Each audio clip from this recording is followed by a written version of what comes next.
Uşuldan пайдаланып айтып koşum gerek men uşul jerde Kırgız tilinde büyük uçkan, tanımal adamlardı görüp men abdan kuanıp duramın.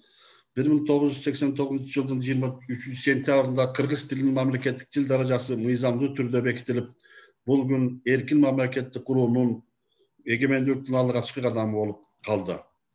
Bu gündün mani mazmunun mаңызын түшүнүү жана келечек буундарга жеткирүү ыйык милдетибиз деп түшүнөм.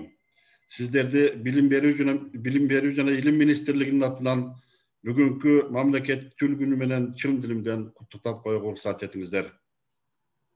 Кыргыз тилин мамлекеттик тил катары өнүктүрүүдө билим берүү тармагы локомотивдик ролун аткаруусу керек десем жаңылышпайм. Demek bizim oyunumuzga çok zor mildetler tağılgan.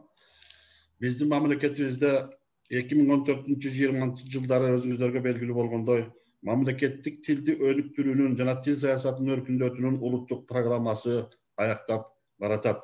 Программанын максаты Кыргыз Республикасында жашап жаткан бардык этностордун тилдерин сактоо жана өнүктүрүү менен Kırgızstan elinin bilimdigin çыңдоонун маанилүү фактору катары мамлекеттик тилди толук жана кеңири колдонууну камсызган натыйжалуу тил саясатын куруу, эне тилин мамлекеттик расмий жана эл аралык тилдерди эркин билген кыргызстандыктардын көп тилдүү жаңы муунун өстүрүү эле.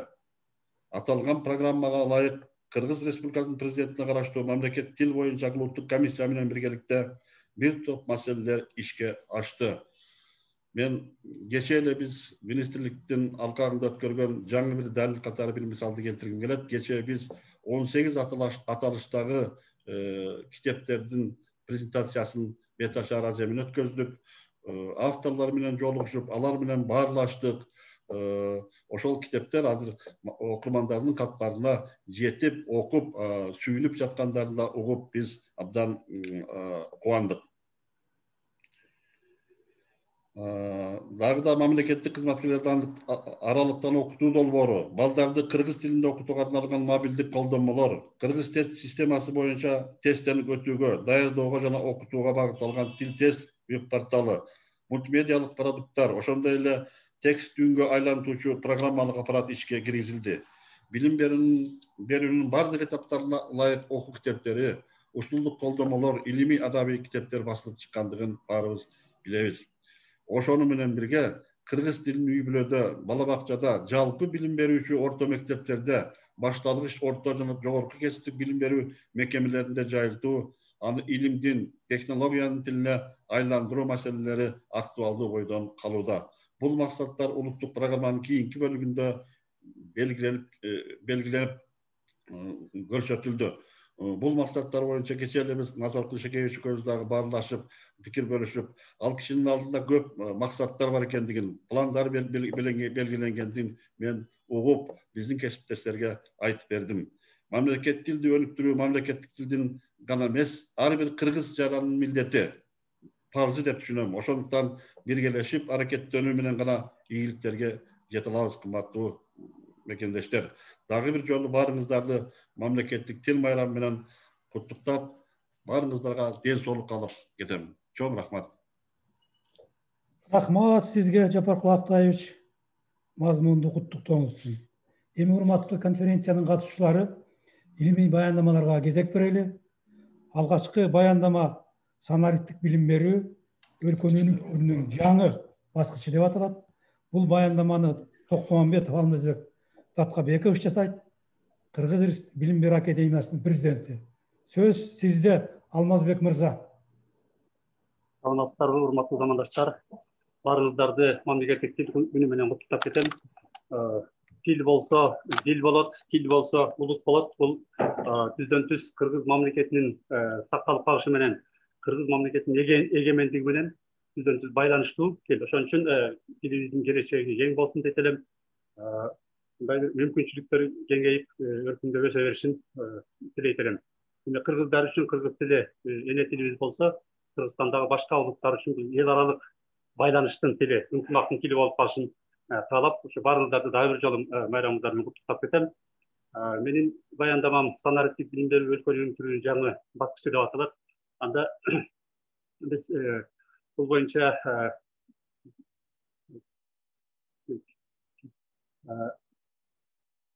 Карап көрсөңүздөр, Кыргыз Республикасынын президенти Сооронбай Шарипов Жээнбековдун сөзүнө көңүл бурсаңыздар, санариптик өзгөртүү, трансформациялоо Кыргызстан үчүн келечекке карата көптөгөн жол ачат, жаңы жумуш орундарын түзүүгө жардам берет, сапаттуу билим берүүнүн жана саламаттык сактоонун жеткиликтүүлүгүн жогорулатат деп баса белгилеген. Мындан ары бул биздин санариптештигин алга жылдыруу үчүн кандай негиздер бар дегенде, мында Кыргыз Республикасында 18-жылы улуттук стратегия кабыл алынган. Анда 18-40 жылдарга карата ошол Кыргыз Республикасынын өнүктүрүүнүн стратегиясы мында санариптештирүү же болбосо трансформациялоонун негизги багыттары аныкталган. Ушул стратегиянын алкагында бүгүнкү күндө Кыргызстанда Санарит Кыргызстан 2019-2023 деген атайын программа бар. Ал кантип биз санариптештиребиз, анын негизги эмнеси, түзүлүшү кандай болот жана системасы кандай болот деген маселелер ушул жерде каралган. Бизде кийинки кезде көп айтылып атат, аралыктан окутуу, дистант окутуу деп атабыз, жана онлайн окутуу деген. Мунун буга кичине кыскача түшүндүрө кетсек, мына аралыктан же болбосо дистант окутуу дегенде бул билим алуунун бир формасы, анда мугалим менен окуучу аралыктан эле байланышат. Биз мурда сырттан окуу бөлүмдөр дегенде азыр ошо дистант окууга деп аталып калган. Мында маалыматтарды кайсы бир жерге жайгаштырып коет дагы, студент өзүнүн мүмкүнчүлүгү болгон кезде аны караса болот да. Ал эми онлайн окутуу дегенде бул мына биз азыркы биздей көзмө көз отуруп ушул жерде жана азыр деген маселе. Анда дароо кайтарым байланыш болуп турат. Алар бирин бири көрүп туруп реалдуу режимде мындай сүйлөшө беришет да. Эми окутуунун бул форматын англис тилинде learning же болбосо электрондук окутуу деп коюшат. Бул бүгүнкү күндө абдан өнүгүп аткан маселе. Эми бул санариптештирүүнүн кандай пайдасы бар? Санариптик билим берүүнүн негизги пайдасы интернетте эмне материал болсо, окуучу, студент, мугалим же жаран аны колдонуу мүмкүнчүлүгү бар. Аны каалагандай алып колдонсо болот. Эгерде тил билсе, ал англис тилинде дагы, башка тилдерде дагы материалдарды колдоно алат. Эми ошол материалдарды ал сөзсүз түрдө салыштырат, анализ кылат. Анткени материал өтө көп болот дагы, аны салыштырууга, анализ кылууга аргасыз болот. Бул баладагы же студенттеги же жарандагы ошол тынчыл ойлонуу көндүгүн өнүктүрөт. Бул анын пайдасы деп айтсак болот. Эми дүйнөдө азыр виртуалдык класстар деген жайылып калды. Же болбосо университеттер. Бул эмнени билдирет? Мисалы, Америкада бир класс ачылат дагы, анын окуучулары бири Кыргызстандан болсо, бири Австралиядан, бири Азия мамлекетинен. Алар белгилүү бир программа менен окушат, аралыктан туруп эле. Бирок ошол класстын, ошол мектептин же ошол университеттин документин алат. Мындай виртуалдык класстар, виртуалдык университеттер бүгүнкү күндө бир жолу жанданып калды деп айтсак болот. Ошонун негизинде мына окутуучулардын мүмкүнчүлүгү да кеңейди да. Айрыкча мына Европа мамлекеттеринде айрым бир профессорлор бир мамлекеттен экинчи мамлекетке учуп барып, же болбосо ушул онлайн аркылуу деле бир нече университетке сабак бере берет. Бул жанагы мугалимдердин билим деңгээлинин өсүшүнө дагы өзгөчө бир жакшы мүмкүнчүлүктөрдү түзүп берет деп айтсак болот. Дагы бир жакшы жагы санариптик билим берүүнүн бул убакытты дагы, каражатты дагы үнөмдөйт. Мына биз аралыктан иштеген учурда көбүбүз эле күбө болдук. Кээде студенттер жогорку окуу жайына 1 саат убакыт коротуп барган учурлар болчу эле да. Кайра кеткенде 1 саат убакыт коротот. Мына биздин Кыргыз билим академиясында алыстан келип иштегендер бар, 1,5 саат убакыт корот. Ошолор баягы аралыктан иштегенде ошол убакыттын дагы эконом болуп калып атат, анан каражаты да үнөмдөп калды. Бул пайдалуу жагы. Андан сырткары мына дүйнөдө өзгөчө өнүгүп аткан ачык билим берүү ресурстары деген бар. Буга көп мамлекеттер, өнүккөн мамлекеттер өзгөчө көңүл бөлүп атат. Бул эмне деген? Бул интернетке койгондо эч кандай чектөө койбостон баарына жеткиликтүү кылып, баары каалагандай пайдалана тургандай кылып ресурстарды коюшат. Көп мамлекеттер буга чоң ресурстарды бөлүп атат да. Анткени студенттер, ошол интернет колдонуучулар ушул маалыматтарды, ушул ресурстарды чектөөсү жок колдоно алса, мүмкүнчүлүгүнүн жетишинче колдоно алса деген максатта жасалып аткан иш. Кыргызстанда дагы бүгүнкү күндө ошол ачык билим ресурстарын колдонуу боюнча атайын ассоциация бар. Бул Роза Отунбаеванын Жеңилгерлери фондунун алдында ийгиликтүү иш жүргүзүп атсак десек болот. Бүгүнкү күндө мындай материалдардын саны дагы жылдан жылга өсүүдө. Кандай иштер аткарылды ушул санариптик билим берүү жаатында дегенде? Мына билим берүү сайттары, платформалар буга чейин эле дайындалып калды эле. Мына быйылкы жанагы пандемия учурунда, карантин учурунда бүт материалдардын баары, электрондук окуу материалдары, мисалы 7 класс болсо, ар бир предмет боюнча, ар бир класс боюнча oku.edu.gov.kg деген сайтка топтолду. Электрондук материалдарды ошол жерден көрүүгө болот эле. Анан мына kitep.edu.gov.kg деген бар. Мында биздин окуу китептер, адабий китептер бар болсо, мына айбилим KG дегенде бул башталгыч класстын окуучуларына арналган кыргыз жана орус тилиндеги электрондук материалдар, абдан кызыктуу материалдар. Анан билим булагы деген, bb.edu.gov.kg деген бул билим булагы деген 5-9 класстын окуучуларына арналган предметтер боюнча жанагы электрондук материалдар бул жерде жайгаштырылган. Андан сырткары LibKG деген бар. Мугалимдер буларды колдонсо болот. LibKGде бүт окуу китептеринин электрондук көчүрмөлөрү сакталган. Ошол жерден ошол Кыргыз Республикасына чыгып аткан бардык окуу китептеринин көчүрмөлөрүн табууга болот. Андан сырткары бул жерде LibKGде көркөм адабияттар, ошондой эле диссертациялар, макалаларды дагы аяктан көрүүгө болот да. Андан башка дагы мына жерден көрүп атасыздар, башка дагы көптөгөн сайттардан ошол билим берүүгө байланышкан материалдарды тапсаңыздар болот. Анан YouTube каналында, сиздер көрүп турган YouTube каналында көп материалдар жайгаштырылды. Ал жерде вебинарлар, телесабактар, видео сабактар деген, видео көрсөтмөлөр, нускамалар дегендин баарын ушул жерден алсаңыздар болот. Азыр кайсы бир маселеден кыйналып калсаңыз, мисалы Zoom'ду пайдалана албай аткан болсоңуз, ушул YouTube'га кирип эле жазсаңыз, ар бир платформаны же болбосо кайсы бир программаны кантип иштетүү боюнча ал жерде нускамалар бар.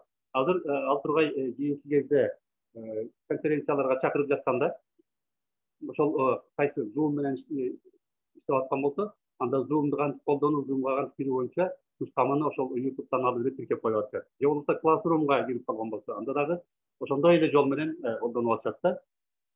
Эми Кыргызстанда дагы бир жакшы нерсе, мен жогоруда айтып кеттим, окуу китептердин бүт көчүрмөлөрүн жанагы жогоруда айтып кеткен сайттардан эч бир чектөөсүз эле көрүүгө, керек болсо көчүрүп алууга мүмкүнчүлүк бар. Азыр окуу китептердин электрондук варианттары түзүлүп баштады. Ошондой эле мынау мамлекеттик тил комиссиясы дагы бул жагынан көп иштерди жасап, жанагы сайтка түзүү видео роликтерди, видео материалдарды тил үйрөнүү боюнча койду. Мына ошол материалдарды дагы пайдалансаңыздар болот. Эми кийинки кезде мына видео сабактарды YouTube каналына абдан жигердүү жүктөп жатышат. Муну атайын бир тапшырык менен эле эмес, жөнөкөй эле мугалим деле өзүнүн каалоосу менен, өзүнүн демилгеси менен эле даярдап жүктөп атканын көрүп атабыз. Эми булардын биз баягы учурда өтө көп видео сабактар бар. Болгону анын биз сапатына кичине көңүл бөлүшүбүз керек деген. Азыр кайсы гана класс болбосун, кайсы гана предмет болбосун, видео сабактарды табууга болот. Мына мен жогоруда айтып кеткендей, азыр онлайн аралыктан окутуу боюнча деги эле IT технология менен иштөө боюнча нускамаларды бардык жерден табууга болот. Кыргыз жана орус тилдеринде булар бүгүнкү күндө толугу менен YouTube каналында бар деп айтсам болот. Өткөндө ошол карантин учурунда абдан көп вебинарлар өтүлдү. Мугалимдер үчүн, окуучулар үчүн, студенттер үчүн дагы өтүлүп атты. Кээде бул билим берүүгө тиешеси жок кишилер дагы жөн эле активист адамдар, мисалы онлайн мектеп дегенде, бул бүгүнкү күндө билим берүүдө иштебеген эле жигиттер түзүп, абдан активдүү иштетип атышты. Вебинарлар бүгүнкү күндө дагы жакшы өтүп атат. Мына видео конференциялардын өтүп атышы дагы бул санариптик билим берүү жаатындагы жетишкендик катары айтсак болот. Мына көрүп атасыздар, өтө көп сандагы адамдар катышып турушат. Мына телесабактар, теледен көрсөтүлүп эле калган жок, алар ошол эле YouTube каналына дагы жүктөлүп койду. Аны кайталап көргөнгө толук мүмкүнчүлүк бар. Керек болсо кайсы бир убакыттан кийин да көрсө болот. Мен ушулар боюнча жакшы күндөр эле мына аралыктан окутуунун күнгөй тескейи деген макаланы Кут билимге жарыяланды 4 сентябрда. Эми алдыда эмнелерди жасашыбыз керек дегенде, биринчи кезекте көйгөй бул интернет маселеси. Биз жогорку сапаттагы интернетти камсыз кылышыбыз керек. Экинчи, билим берүү сайттарды, билим берүү боюнча сайттарды, платформаларды мындан дагы байытышыбыз керек. Материалдарды топтошубуз керек, өнүктүрүшүбүз керек. Жана аларды активдүү колдонушубуз керек деген. Үчүнчүсү, санариптештирүүнү дагы да күчөтүү. Мурда белгилеп кеткендей, ачык билим берүү ресурстарын түзүү иши жүргүзүлүп жатат, бирок аны дагы илгерилетүү, күчөтүү керек. Анан аралыктан онлайн окутуунун мүмкүнчүлүктөрүн биз мына карантин бүтүп, кадимки режимде ишке кирип калсак эле таштап койбош керек. Мунун мүмкүнчүлүктөрүн аралаш катар колдонуу зарыл. Анан ушундай учурда биз дайыма кызматташышыбыз керек, биргелешип аракеттенишибиз керек. Ынтымакта команда катары аракеттенсек, анда көп маселелерди санариптик билим берүү жаатында маселелерди чечсек болот. Анан бул санариптик билим берүүдө кичине балдар бири биринен алыстап калышат. Ошон үчүн өз ара мамиле түзө билгенге көңүл бөлүшүбүз керек, тынчыл ойламды күчөткөнгө көңүл бөлүшүбүз керек. Азыр дүйнөдө биринчи орунга ушул өз ара инсандык мамиле эң актуалдуу маселе болуп калды, эң заманбап маселе болуп талкууланып атат. Ушуга дагы көңүл бөлүшүбүз керек деген маселе. Көңүл бурганыңыздарга баарыңыздарга ыраазычылык.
Саламатсыздарбы?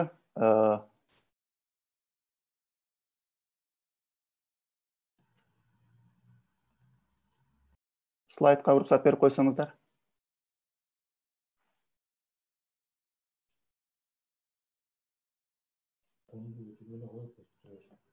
İşte atayım mı?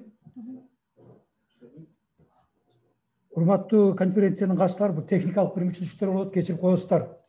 Азыр сөз жогорку окуу жайларында онлайн окуу мүмкүнчүлүктөр жана мүчүлүктөр деген темада Назарбаев атындагы университетинин профессору, Казак Республикасынан Шаматов Дүйшөнкул мырза баяндама жасайт. Сөз сизде, Дүйшөнкул мырза. Чоң рахмат. Арбаңыздар. Саламатсыздарбы, урматтуу мекендештер, майрамыңыздар менен. Уруксат берсеңиздер, мен слайдымды көргөзүп, анан сөзүмдү улайын. Жакшы.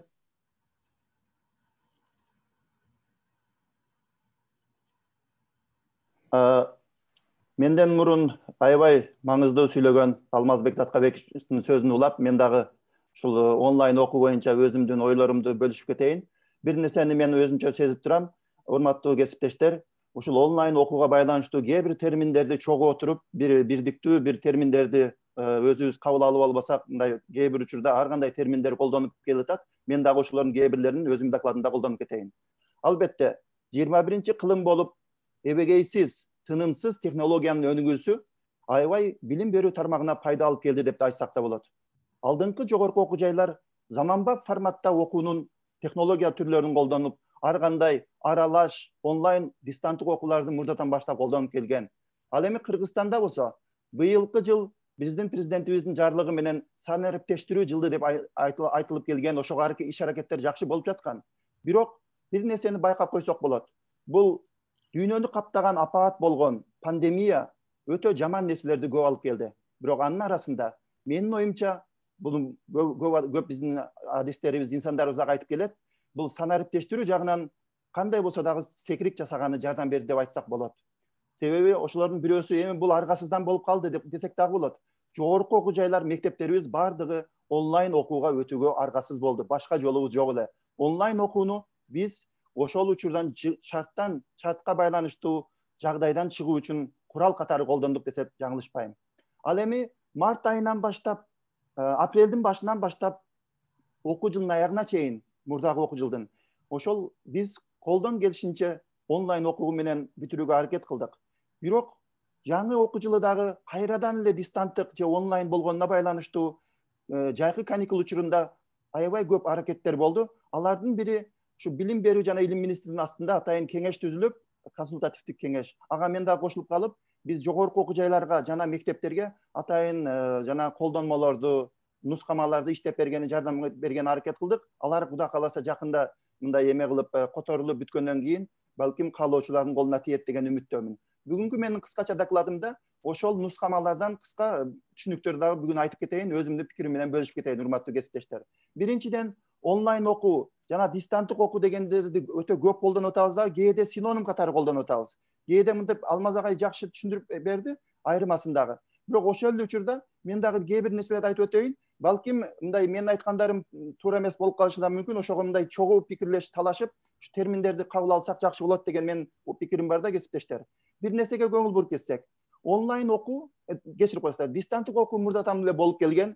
Бул Советтер Союзунун учурунан деле, анан акыркы эгемендикти алган жылдары дагы дистанттык окуу көптөгөн окуучулар колдонуп келатат.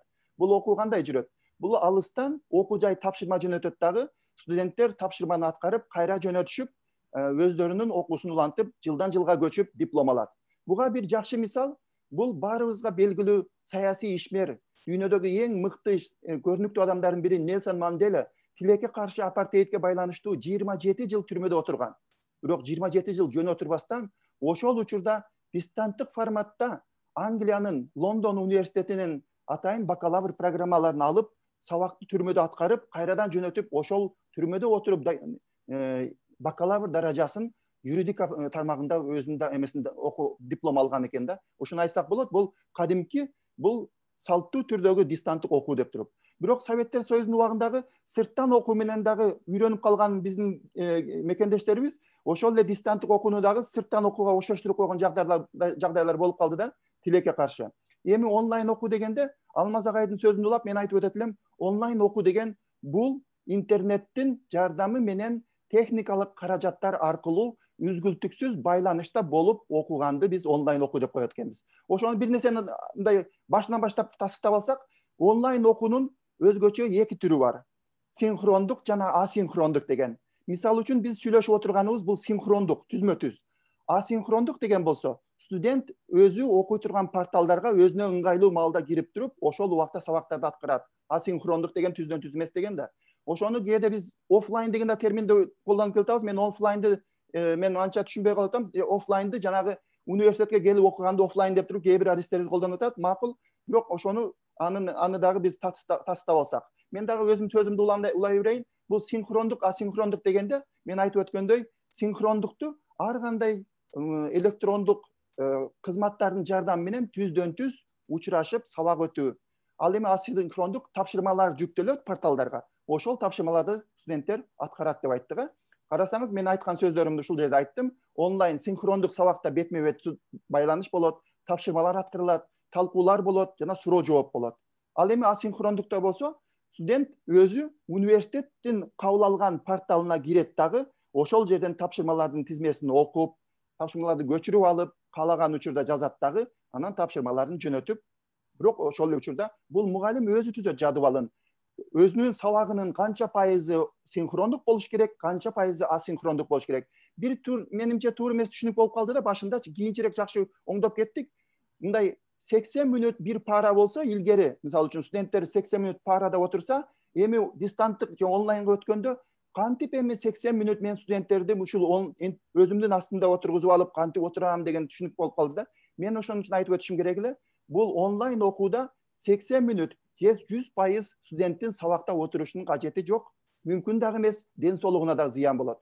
Ошонун 80 мүнөтүн өзү мугалим эсептеп, канча мүнөтүндө сабакта өтсөм, калган учурда студенттерге кандай тапшырма берип, бул мен менен түз отуруп, сабакта отурушунун кажети жок деп туруп, мугалим өзү чечим чыгарыш керек болот да. Бул дагы бир термин бар, бул окуунун башкаруу системасы бар. Ар бир агай дагы айтып өттү, бул виртуалдык класс деп атабыз. Виртуалдык класс болуш үчүн порталдар, компьютер, планшет, чөнтөк телефону керек болуп атат да. Себеби виртуалдык класска атайын материалдар жүктөлгөнгө студенттер өздөрү кирип тапшырма аткарыш үчүн. Бул ушу виртуалдык класста Кыргызстанда ар кандай порталдар колдонуп атат, бирок эл аралык эң көп колдонгон бул Moodle деген атайын программа бар да. Moodle ал ошол өтө мыкты программа, ал ушу силабусты, окуу программасын, адабиятты жүктөгөнгө мүмкүнчүлүк берет. Мугалимдер болсо өзүнүн баягы курсунун Moodle бетине болсо тапшырмалардын критериясын жазышат, студенттер ошол жерден иштей беришет.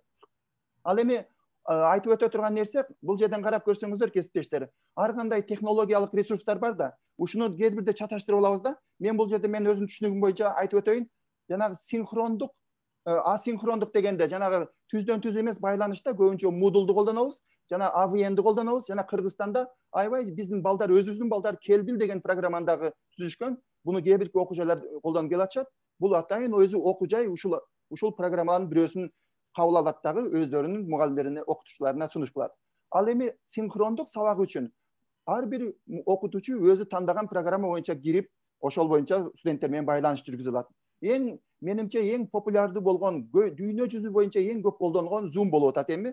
Zoom'дан башка дагы Google Meet, Skype, WhatsApp жана башка программалар дагы колдонуп келатабыз.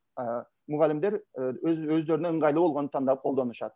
Сөзсүз эле Zoom'ду колдонгула, башканы колдонбогула деген мындай шарт болбош керек, себеби мугалим дагы, окуу жайдагы мугалим өзүнүн жанагы ыңгайына жараша колдонсо болот деп айтып өтөбүз. Бир нерсеге көңүл буруп коеюн, урматтуу кесиптештер.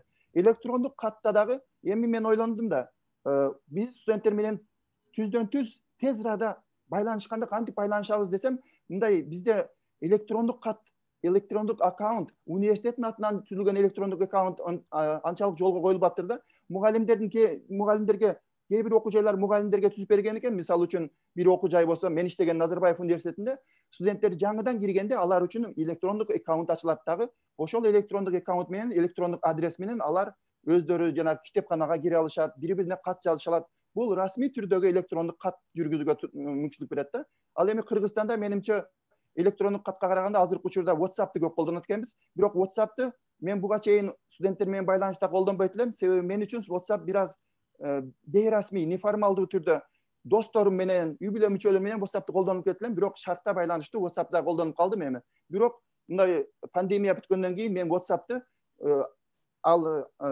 сабак үчүн колдонбойм деген дагы пландарым бар да, урматтуу кесиптештер. Синхрондук жана асинхрондук деп айтып өттүм. Ошо 80 мүнөттүк убакыттын балким 30%, 35%ын гана түздөн түз болсо, онлайн сабактын синхрондук болсо, калгандары менимче асинхрондук болгону бул адамдын ден соолугуна да анчалык зыян келбейт эле. Анан жанагы көзгө дагы терс таасир берип атат. Жол болсом интернет жок деп арызданып атабыз. Ушуну дагы мындай ойлонуштурсак жакшы болот эле деген менин оюм бар да. Бул эми кээ бирлерин өткөзө берейин. Эми сөзүмдүн акыр жагында, урматтуу кесиптештер, Алмаз агай дагы 7 цифраны колдонду. Мен ушу онлайн окууга байланыштуу 7 уламыш, 7 мындай туура эмес түшүнүк, 7 миф жөнүндө айтып өтөйүн. Бул дагы менин өзүмдүн көз карашым. Кийинчерээк балким мындай талкуу болсо ушул жөнүндө да кайтып келебиз. Биринчиси, кээ бир студенттерде мындай түшүнүк бар экен. Онлайн окуу жандуу түздөн түз окууга караганда жеңилирээк деген студенттер бар экен да. Мен айтып өтөт элем, жок, урматтуу студенттер, андай эмес. Күндө сабакка келбегениңиз менен сиз дагы ар жумада мугалим өзүнчө тапшырмаларды жөнөтүп атат. Тапшырмаларды жөнөткөндө бул сабакка катышып, ошол эле учурда баягы порталдагы материалдарды алып окуп, бул жерде сабак кадимкидей эле сабактын жүктөмү ошол эле бойдон калды. Эч кандай жеңил болгону жок деп мен айтып өтөт элем. Дагы бирөөсү, кээ бир студенттерде мындай түшүнүк болуп калышы мүмкүн экен да. Тапшырманы тез бүтүрүп, анан эс ала берсем болот. Же болбосом, дагы бир өкүнүчтүүсү, мен сабактарга келбей, тапшырмаларды аткарбай эле сессияга жакындаганда эле эптеп окуп койсом болот деген туура эмес түшүнүк бар экен да. Мен дагы айтып өтөт элем, бул дагы туура эмес түшүнүк. Себеби окутуучулар, мугалимдер өздөрүнүн силабуста, окуу программасына ар жумада эмнелер аткарылыш керек, кайсы тапшырмалар аткарылыш керек деп туруп жазып жөнөтүп атат, мөөнөттөрүн коюп атат. Ошого жараша студенттер билиш керек. Дайыма окуп келсе, анан системалуу түрдө жылдын аягында билими жакшы болот. Эч качан тапшырманы бүтүрүп коюп, анан эс ала берген болбойт деп айтып өтүшүбүз керек. Дагы бир өтө кызыктуу нерсе, кээ бирде студенттерде ушундай болот экен да. Эми бул компьютердин ар жагында отурган студент айтат экен да. Сабакка катышпай койсом эле мугалим байкабай калат деген түшүнүк болуп калат экен да. Же болбосом жана интернеттин жандырып коет дагы, аты турат дагы өзү кетип калган студенттер болот экен да. Ага дагы анан себеби реалдуу сабакта болсо, сабагында отурганда көрөсүң да, ким сыртка чыкса, ким киргенин көрөсүң да. Ал эми онлайнда деле мугалимдер байкап, тапшырма жөнөткөндөн, студенттердин тапшырма жөнөтүп атышабы, ушу чын ыкластан кайсы студент окуп атат, окубай атат, баардыгын мугалим байкап турат. Ошондуктан студенттер дагы катышпай койсо болот деген туура эмес түшүнүктөн арылса. Төртүнчү, кээ бир студенттер ушундай ойлоп калат экен, мен технологияны абдан жакшы билем, жаңы технологиялардын түрлөрүн өздөштүрүштүн кажети дагы жок, мага кереги жок деген бир өтө мындай кыйын билген технологияны кыйын билген студенттер да болуп калат экен. Бирок аларга дагы айтып өтүш керек. Бул онлайн окууда жаңы порталдар, жаңы программалар албетте алар менен жаңыдан таанышып чыгыш керек. Ошол учурда тапшырманы кайда жөнөтөм, кайсыл жакка жүктөйм, ал эми ошол порталга кантип кирем, кандай аккаунт менен кирем, баардыгын бул өтө өздөштүрө турган ыкмалар. Буну үйрөнүш керек да. Бешинчиси, кээ бир студенттер, ата энелер дагы ушинтип ойлоп калат да. Онлайн окуу жаман кымбат экен, интернетин кымбат экен, компьютерди кайдан алам, соткабыз жок, үйдө 5 балабыз бар, 5 балабызда 5 сотка жок дегендер бар экен. Ал туура. Бул деген себеби технология акча турат, бул кымбат турат. Бирок ошол эле учурда биз экономикалык сар эсеп салсак, бул онлайнда карап көрсөңүздөр, студент квартирада жашаган жок. Күнүмдүк турмушу тамак ашы үй бүлөдө болуп атат. Ошол учурда жол күрөйгө дагы акча кетпей атат да. Ошондуктан онлайн окуу дагы кымбат, берки эми кымбат дегенде мен кесиптештер айтып өтөйүн, өзүңдүн билимиңе сарпталган каражатты мен кымбат деп айтпайт элем да. Бул чыгым эмес, аны келечекке болгон инвестиция деп студенттерибизге жеткизип берсек. Урматтуу кесиптештер, 6-чы пунктум бул кээде ушундай нерсе бар экен да. Мен сиздерге кандай болот билбейм. Электрондук кат жазганда студенттер мындай катты тапшырманы бүгүн жөнөтөт дагы, эртеси эле кайрадан кат жазат да. Агай текшердиңизби? Мен тапшырмам кандай экен деп туруп. Ушуну биз түшүндүрүшүбүз керек да. Албетте мугалим дайыма силерге жооп бергенге аракет кылат. Бирок дароо жооп бериш шарт эмес. Себеби мугалимдин да башка жумуштары өтө көп. Муну мындай келишим менен балким өзү биз мындай чет өлкөдө неме окуганда иштегенде мындай бир жума ашып барса 2 жуманын ичинде студентке жооп берсин деген мындай жазылбаган келишимдер бар да. Мындай студент ошо 2 жума жооп ала албаса, анан кийин мугалимдерге жаза баштаса болот. Анан тапшырманы аткарып жазып көтөрүп эле анан эртеси эле агай мен тапшырмам кандай экен деген бир аз студенттерге дагы мындай үйрөтүп коюш керек. Мугалимдин башка жумуштары көп, кечирип коесуздар деп туруп. Акыркысы, урматтуу кесиптештер, онлайн сабакта тапшырма аткарбай койгон студент ар кандай шылтоо айтып кутулуп кетсем болот дегенин биз баарыбыз тажрыйбалуу мугалимдерибиз жакшы билебиз. Ал өзүбүздүн башыбыздан да өткөн, өзүбүз дагы студент болгонбуз. Албетте жана компьютерим бузулуп калды, же болсо интернет жок болуп калды, интернет иштебей калды, тапшырманы башка файлга жүктөп алгам деген эми чындап болгон болсо макул, бир жолу мындай ишенсе болот. Бирок кайра ошол эле нерсени айта берсе, мугалим деле байкап калат. Анан студенттерди өздөрү тапшырма аткаруу графигин түзүп, мыкты өздөштүрсө болот дегенди студенттерге жеткизсек. Акырында, урматтуу кесиптештер, жыйынтык сөзүм, убакытты жакшы пландаштыруу, онлайн окууда ынтызарлык менен окууга аракет кылуу, сабактарга катышуу, бул студенттерге да чоң ийгиликтерди алып келет да. Ушуну биз жеткизе билсек, анан кандай гана коомдо жагдай болбосун, билим алам деген студентке эч нерсе тоскоол болбош керек. Онлайн окуу, компьютер, интернет жана башка нерсе тоскоол болбостон аракет кылып студенттерибиз өздөрү, себеби билим алган билими өздөрүнө кызмат кылат. Билимдүү студенттер болсо Кыргызстанга жакшы болот. Урматтуу кесиптештер, укканыңыздар үчүн чоң рахмат, ыраазычылык билдирем. Рахмат Дүйшөнкулумузга илимий өңүттөн да, тажрыйбалык өңүттөн да комоктуу ойлорду айттыңыз. Конференциянын катышууларына абдан пайдалуу болуп атат. Ишиңиз ийгиликтүү болсун. Майрамыңыз кут болсун. Эмки сөз кыргыз тилин өнүктүрүүдө түрк тилинин тажрыйбаларын пайдалануу деп аталат. Бул баяндаманы Түркия Республикасындагы Ардахан университетинин коомдук илимдер жана адабият факультетинин доценти, доктор Орозобаев Майрамбек жасайт. Сөз сизде, Майрамбек мырза. Саламатсыздарбы, урматтуу ушул конференциянын катышуучулары, Назаркул агай, баарыңыздарды бүгүнкү кыргыз тили майрамы менен чын жүрөктөн куттуктайм. Кыргыз тилибиз бир эле мамлекеттик тил же эне тилибиз эмес. Ошол эле учурда кыргыз тилибиз кыргыз элинин эң ыйык улуттук баалуулугу, кылым карыткан тил, улуу манаста эпосту жараткан тил. Андыктан бул кыргыз элинин сыймыгы, ошол эле учурда ата бабаларыбыздын мурасы, абийири ар намысы десек болот. Тилибиз кылымдарга дагы өнүгүп өсө берсин демекчимин. Эми урматтуу mekendешler. Menin bayandamam biraz başkaça yönelikti.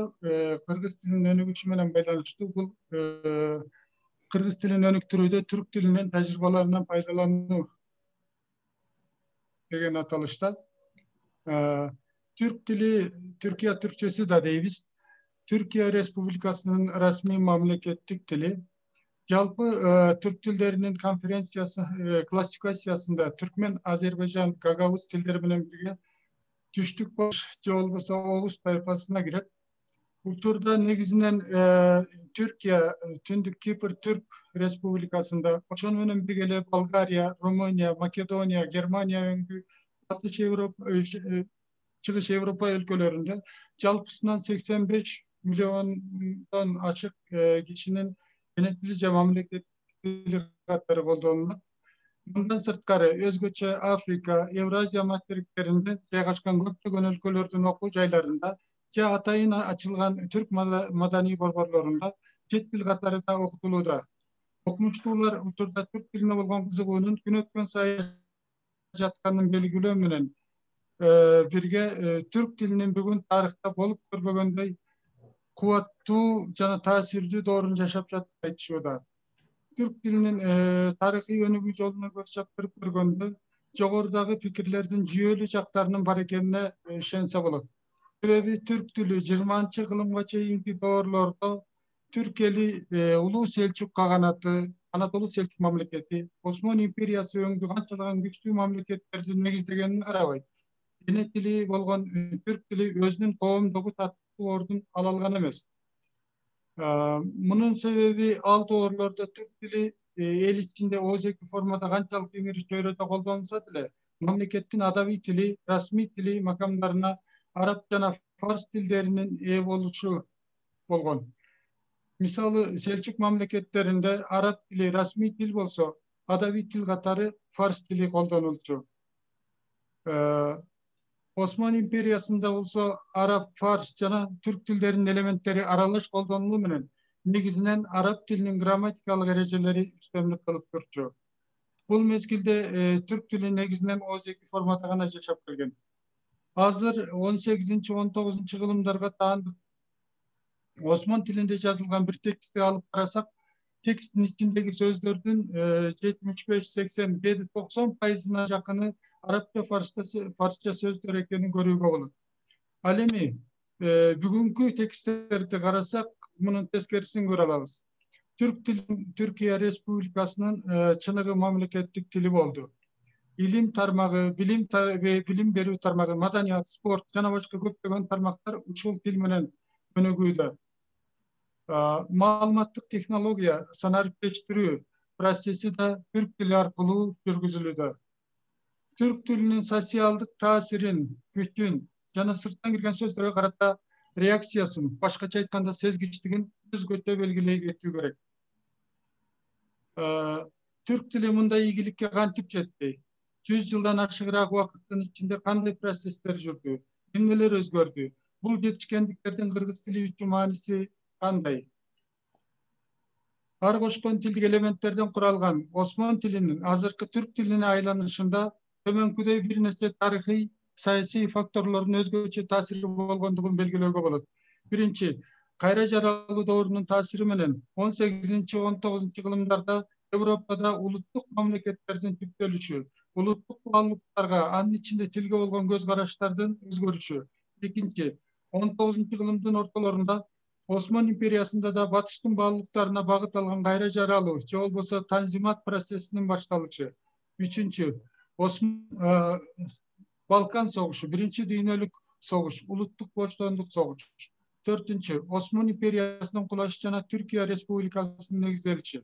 Jogorudagı tarihi faktorlardan güçlü Osman İmperiyasının alsıraşı jana kulaşına kesepeti tiyse de, imperiyanın negizgi özөгүн түзгөн Türk elinin öz bağlılıklarına, özөгүнө кайтуу процессинин башталышына оң таасири болду. Чындыгында Türk tiline көңүл буруу мамлекеттин тили менен Anadolu'da карапайым элдин тилин бири-бирине жакындатуу аракети 19 кылымда эле танзимат процесси менен башталган болчу. Ошол мезгилдерде эле айрым bilimdүү адамдар, акын жазуучулар осмон тилин жөнөкөйлөштүрүү, диван адабиятынан алыстап, жаңы түрк адабиятын өнүктүрүү тууралуу өз пикирлерин ортого сала башташкан. 1911 жылдан тартып жаңы лисан кыймылынын аракеттери менен осмон тилин түркчөлөштүрүү процесси боюнча коомдо түрк тилине карата жаңы толкун, жаңы көз караш калыптана баштаган. Алар чыгарган Жаш калемдер журналындагы тил менен байланыштуу макалаларга карата коомдук кызуу талкуулар жүргөн. Ал ошол мезгилде Осман империясынын Балкан биримдигине кирген өлкөлөр менен согушу, андан көбөйтпөй Чанаккеле аймагындагы чоң согуш, Түркиядагы түрк элинин улуттук сезимдеринин ойгонушуна жана жаш лисан кыймылынын мурункудан да күчтөнүшүнө чоң түрткү болгон. Биринчи дүйнөлүк согуштагы Осман империясынын алсыздыгы түрк улуттук мамлекетин түзүү идеяларынын учуп жетилишине себеп болгон. Бул улуу идеянын өзөгүндө эң башкы улуттук мамлекеттик баалуулуктар катары түрк тили жана түрк тарыхы орун алган. 1922 жылдагы улуттук коштондук согуштун жеңиш менен аякташы жана түрк элинин чыгаан лидери Мустафа Кемал Ататүрктүн чечкиндүү аракеттери менен 1923 жылы Түркия Республикасынын негизделиши түрк тилинин мындан аркы өнүгүүсү үчүн эң маанилүү тарыхый окуя болуп эсептелет. Түркия Республикасы негизделген күндөн тартып өлкөдө өзгөчө кылымдар бою колдонулуп келген осмон тилин реформа кылуу, жөнөкөйлөштүрүү, жазуу эрежелерин жана алфавит маселелери мурункудан да курч талкууланып келген. Өзгөчө араб тилинен кирген сөздөрдүн жазылышы талуу маселелердин бири болгон. 1928 жылы Улуттук Мажлистин чечими менен латын алфавитине өтүү процесси башталган. Бул процесс ага чейинки бир топ тилдик маселелердин чечилишине, түрк тилинин араб жана фарс тилдеринин таасиринен кутулуп, өз алдынча өнүгүү жолуна түшүшүнө чоң мүмкүнчүлүк түзгөн. Ага чейин мектептерде окутулуп келген араб жана фарс тили сабактары жоюлган. 1932 жылы Ататүрктүн буйругу менен азыркы түрк тил куруму негизделген. Түрк тил курумунун ошол мезгилдердеги эң маанилүү милдеттеринин бири ага чейин колдонулуп келген осмон тилиндеги сөздөрдү түркчөлөштүрүү эле. Бул үчүн түрк тил курумуна караштуу комитеттер фольклордук диалектологиялык материалдарды жыйноо, түрк тили менен байланыштуу тарыхый материалдарды карап чыгуу, осмон тили сөздүгүндөгү арабча, фарсча сөздөрдүн түркчөсүн табуу үчүн гезит, радио берүүлөр аркылуу элден анкеталык сурамжылоо, түрк тилинин грамматикалык табиятына шайкеш жаңы сөздөрдү жасоо сыяктуу иштерди жүргүзүшкөн.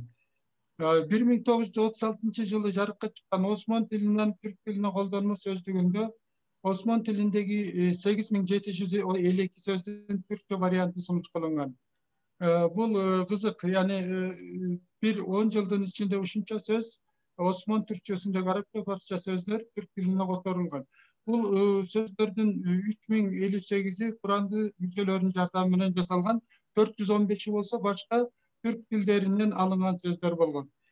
1940 жылдарда өзгөчө укук тилин түркчөлөштүрүү багытында бир топ алгылыктуу иштер жасалгандыгы белгилүү. 1950 жылдардан баштап француз тилинин таасири азайып, анын ордуна англис тили ээлей баштаган. 1980 жылдан тартып түрк тил курумунун көзөмөлү менен табигый нукта өнүгүүдө. Жогорудагы белгилеп кеткен түрк тилинин тарыхый өнүгүү процессинин кыргыз тили үчүн мааниси канчалык? Чындыгында түрк тилинин тарыхый өнүгүү процессин терең изилдеп көрсөк, кыргыз тилинин өнүгүшү үчүн сабак боло турган көп жагдайлар бар. Биринчиси, мен бул жерде баарына токтолуп отурбайын, айрым маселелерге гана токтолоюн. Түрк тилинин 20 кылымга чейинки өз алдынча өнүгө албагандыгынын башкы себептери расмий тил макамына ээ боло албагандыгы, коомдо араб жана фарс тилдеринин түрк тилинен жогору тил катары кабыл алган көз караштардын калыптанып калгандыгы. Ататүрк 1920-30 жылдарда дал ушул стереотипти жоюу үчүн абдан көп аракеттерди кылганы белгилүү. Ал түрк тили көркөм, кооз, бай тил болгону ал аң сезимдүүлүк менен колдонушу керек деп бир нече ирет баса белгилеген. Учурда коомубузда кыргыз тилин орус тилинен төмөн көргөн көз караштар ар бул. Мындай көз караштын башаты советтик доордогу тил саясатына такалат. Ал эми илимий өңүттөн алып караганда бир тилдин башка бир тилден же төмөн, жогору же төмөн болушу мүмкүн эмес. Бул так далилденген нерсе. Андыктан бул стереотип бизде да жоюлушу керек. Türkiye memleketinde 1923-28 yılların aralığındaki yazı ereceleri menен baylanışlı tartışlar da Kırgız tilindeki bugünkü yazı erecelerinin ayrı meseleleri menен önдөşüp turat. Al vaqtda özgöçe Arap tilinde kanday bolsa, Osman tilinde kanday yazılsa, oçondoy kalışı gerek degen göz karaşlar aябай көп болгон. Türkiye memleketi buga okşogon meselelerdi Latin alfabetine ötүү jolu menен чечкен. Бул кадам өз мезгилинде түрк тилин реформалоо, араб, фарс тилинин таасиринен чыгуу үчүн абдан маанилүү чечим болгон.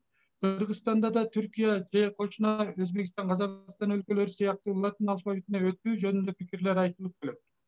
Менин жеке баамымда өлкөбүздөгү экономикалык мүмкүнчүлүктөрүн эске алганда, латин алфавитине өтө албасак да, учурдагы кыргыз тилинин жазуу эрежелерин кайра карап чыгуу, айрым өзгөртүүлөрдү жасоо керек деп эсептейм. Sırttan girgen sözdөргө карата мамиле жана түркчөлөштүрүү аракети. Türkiye мамлекетинин түрк тилин реформалоо максаты менен кылымдардан бери колдонуп келе жаткан айрым арабча, фарсча сөздөрдү түркчөлөштүрүү процессин жүргүзүүдө көптөгөн илимий негизге таянбаган аша чабууларга жол бергени белгилүү. Мунун эң башкы себептеринен бири Türk dilin tez aranın içinde reformalı hareketi bolgon desek жаңылышпайбыз. Açındığında dil 5-10 yıldan içinde reforma жасоо mümkün emez tilde. Bundan ушул себептен улам көп катачылыктар, шашылыштан улам көп каталар болгон.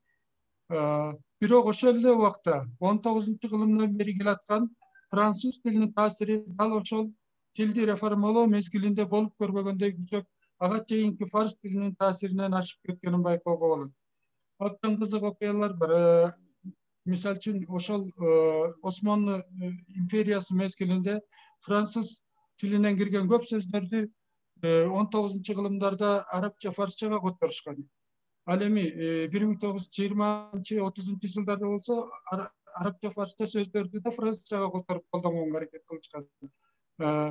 Misal mektep деген кылымдардан бери келаткан сөздү өзгөртүп окулду. Экол деген французча сөзгө окшоштуруп жасашкан. Бул абал биздеги калем дептер деген арабчадан алынган сөздөрдү русча тетрадь өңдүү орусча сөздөр менен алмаштыргандай эле нерсе болгон.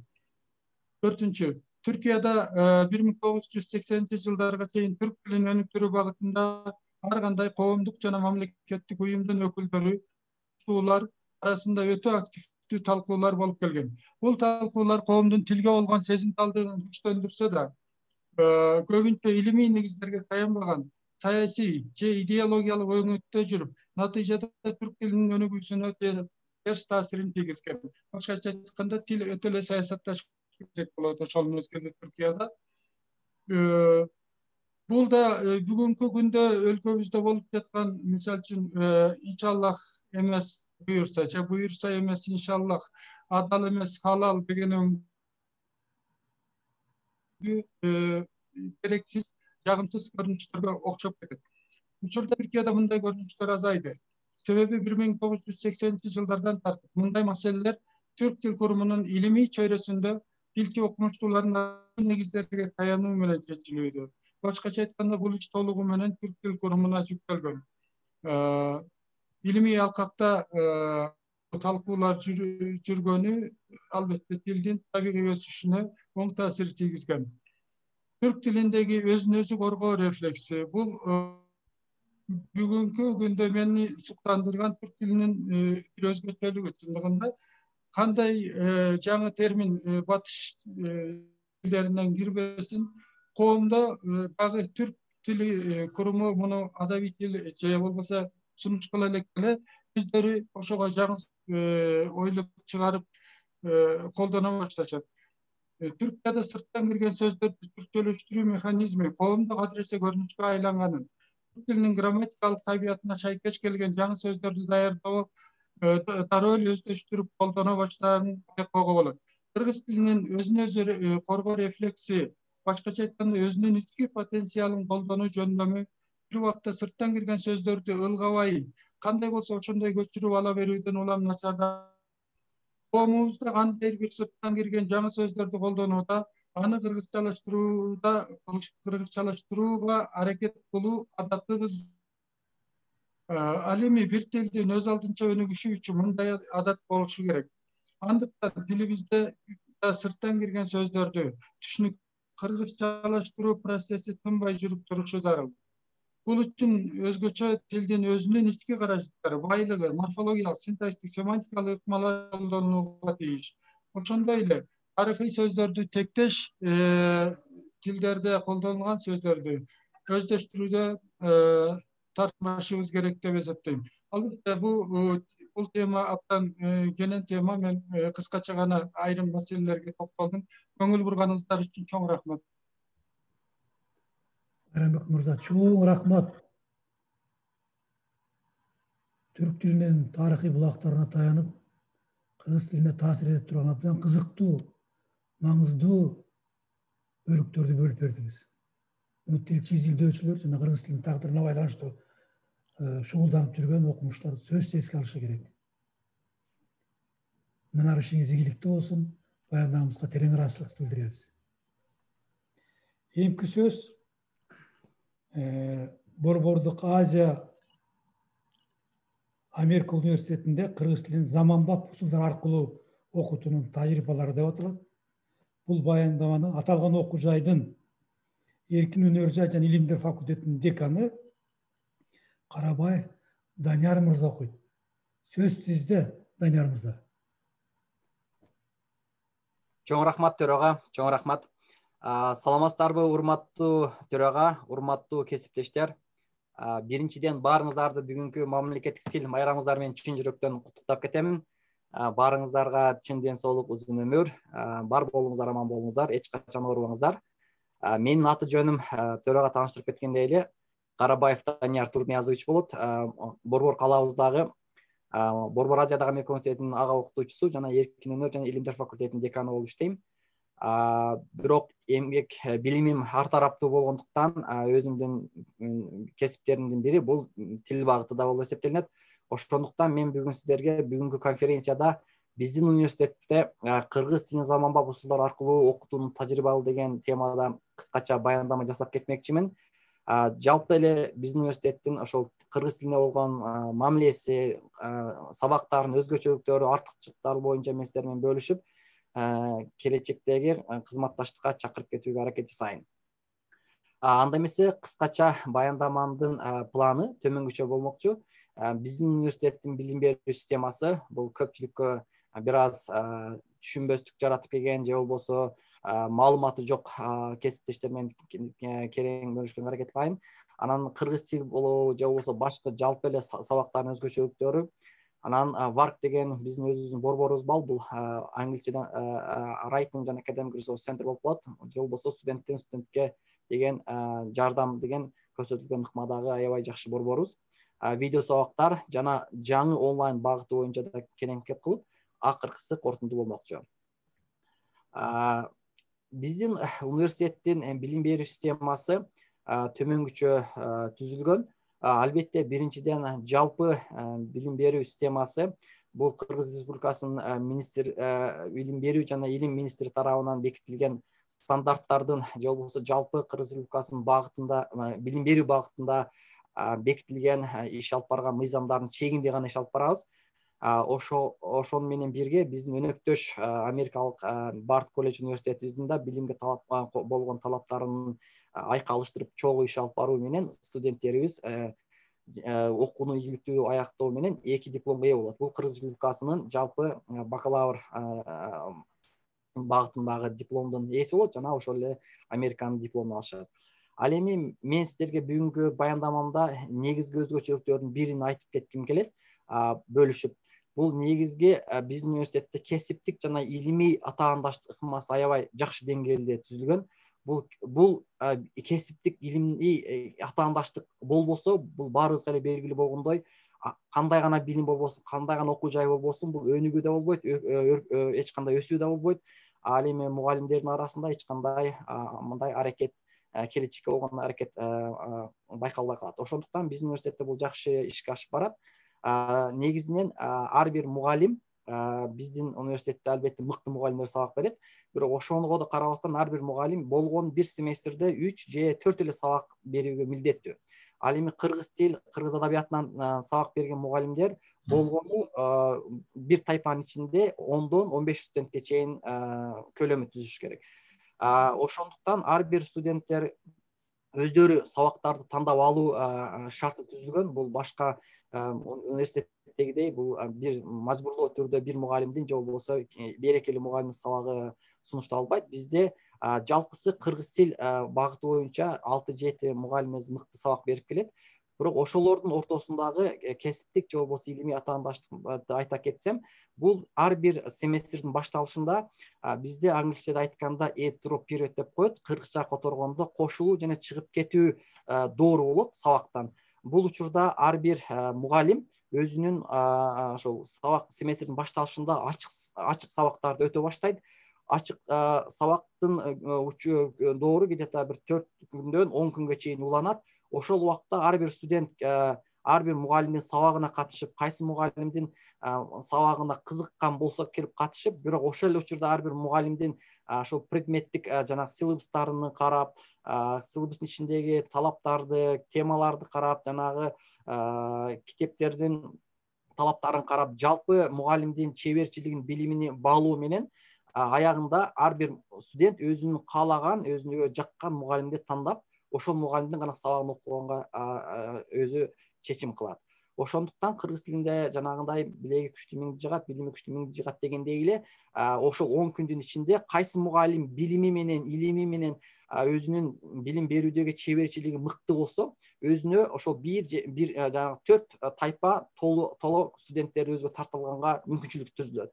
Ошол эле учурда кайсы бир мугалим жөндөн жөн эле катышып, бирок тилекке каршы бир да топ же болбосо 2 да топ өзүнө студент тартып мыкты сабак бере албаса, бул жөндөн жөн эле ошол жанагы атаандаштыктан сыртка чыгып калат. Ошол семестрде албетте ошол мугалимдин жүктөмү жанагы нагрузкасы да төмөн болот, жыйынтыкта анын айлык маянасы да төмөн болот. Себептегенде ал студенттердин өзүнө мыкты тарта албайт деп чечим кылат. Бул жерде эч кандай мындай университет тарабынан баарына бирдей шарт түзүлөт. Эч кайсы мугалимге мындай приоритет коюлуп экинчиге андай болбойт. Бул ар бир мугалимдин өзүнүн чеберчилиги. Ошондуктан биздин мугалимдер дайыма замандын талабына жараша билимини, чеберчилигин өркүндөтүп, студенттердин каалоосунда же студенттердин тандоосунда болушуга аракет кылат. Мен ушул ыкманы, ушул атаандаштык ыкмасын башка мамлекеттик университеттерге да жайылтууна аракет кылат дейм. Себептегенде бул кесипке болгон же болбосо окутууга болгон ар бир мугалимдин сүйүүсүнү, артыкчылыгын арттырат деп ишенебиз.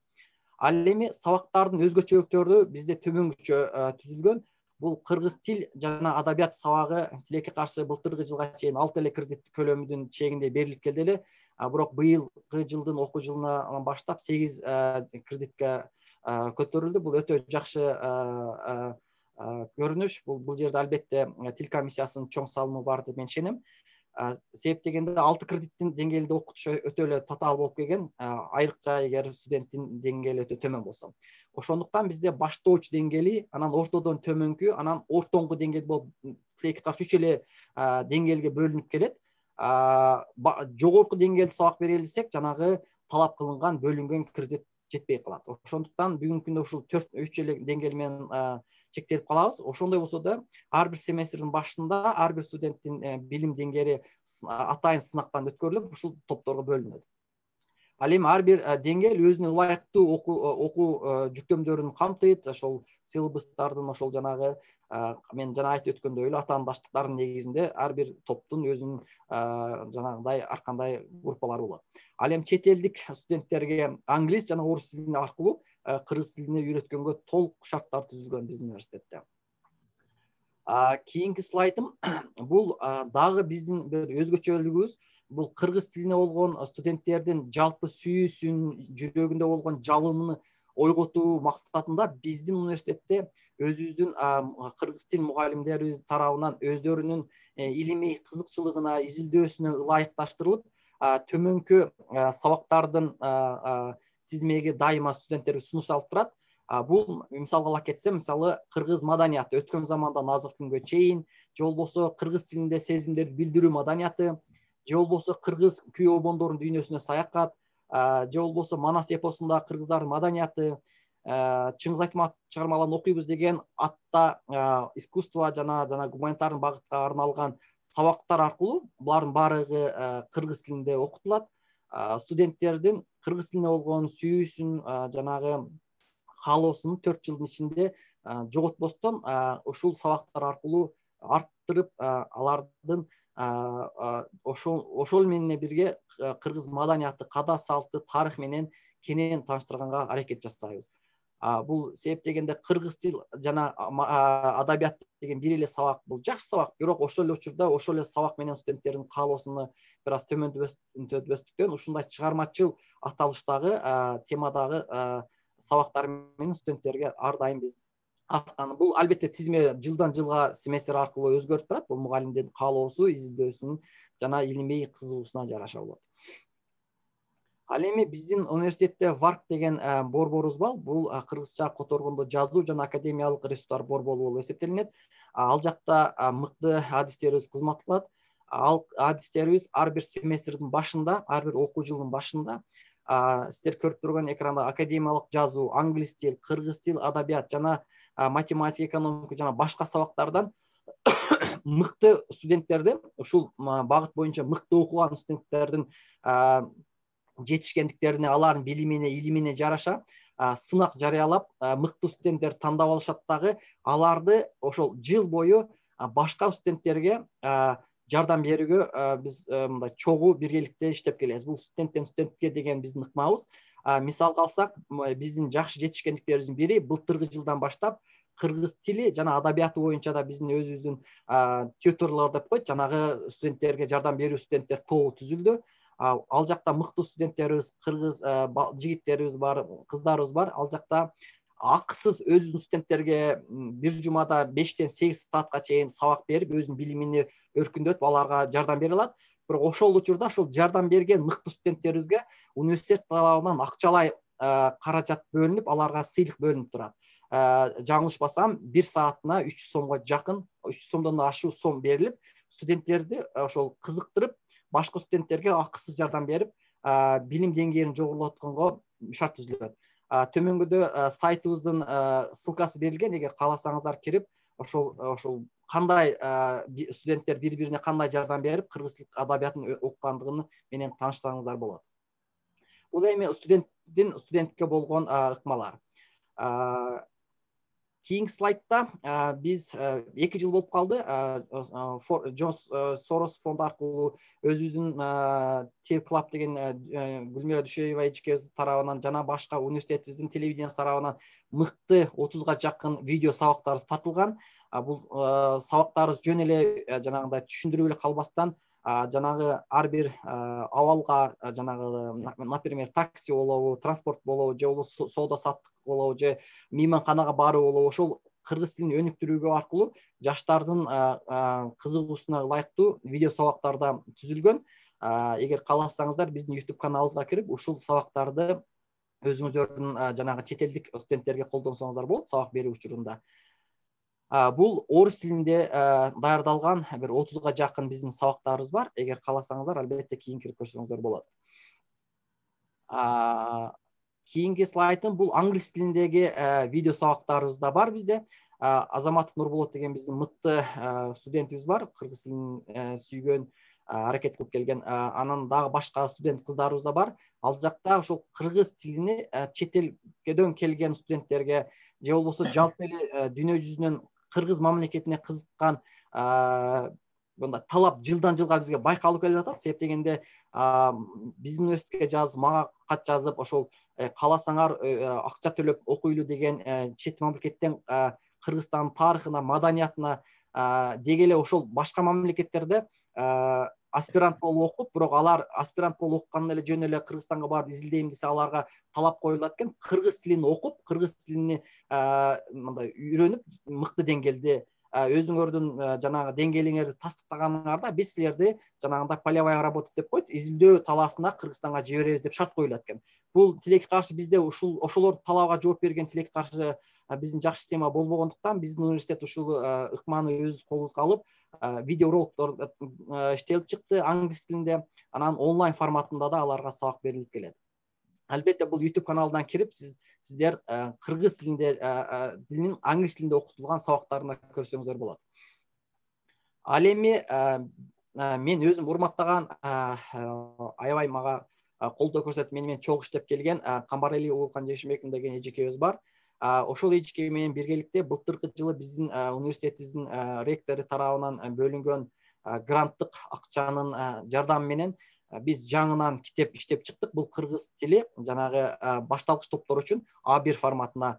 Анан ар кандай жанагы эрежелерди, упражненияларды берип иштеп чыктык. Бул кыргыз тилине орус жана англис тилинде окутуунун жападан жалгыз, жалган айтпасам, Кыргызстандагы жаңы китептердин бири болуп эсептелет.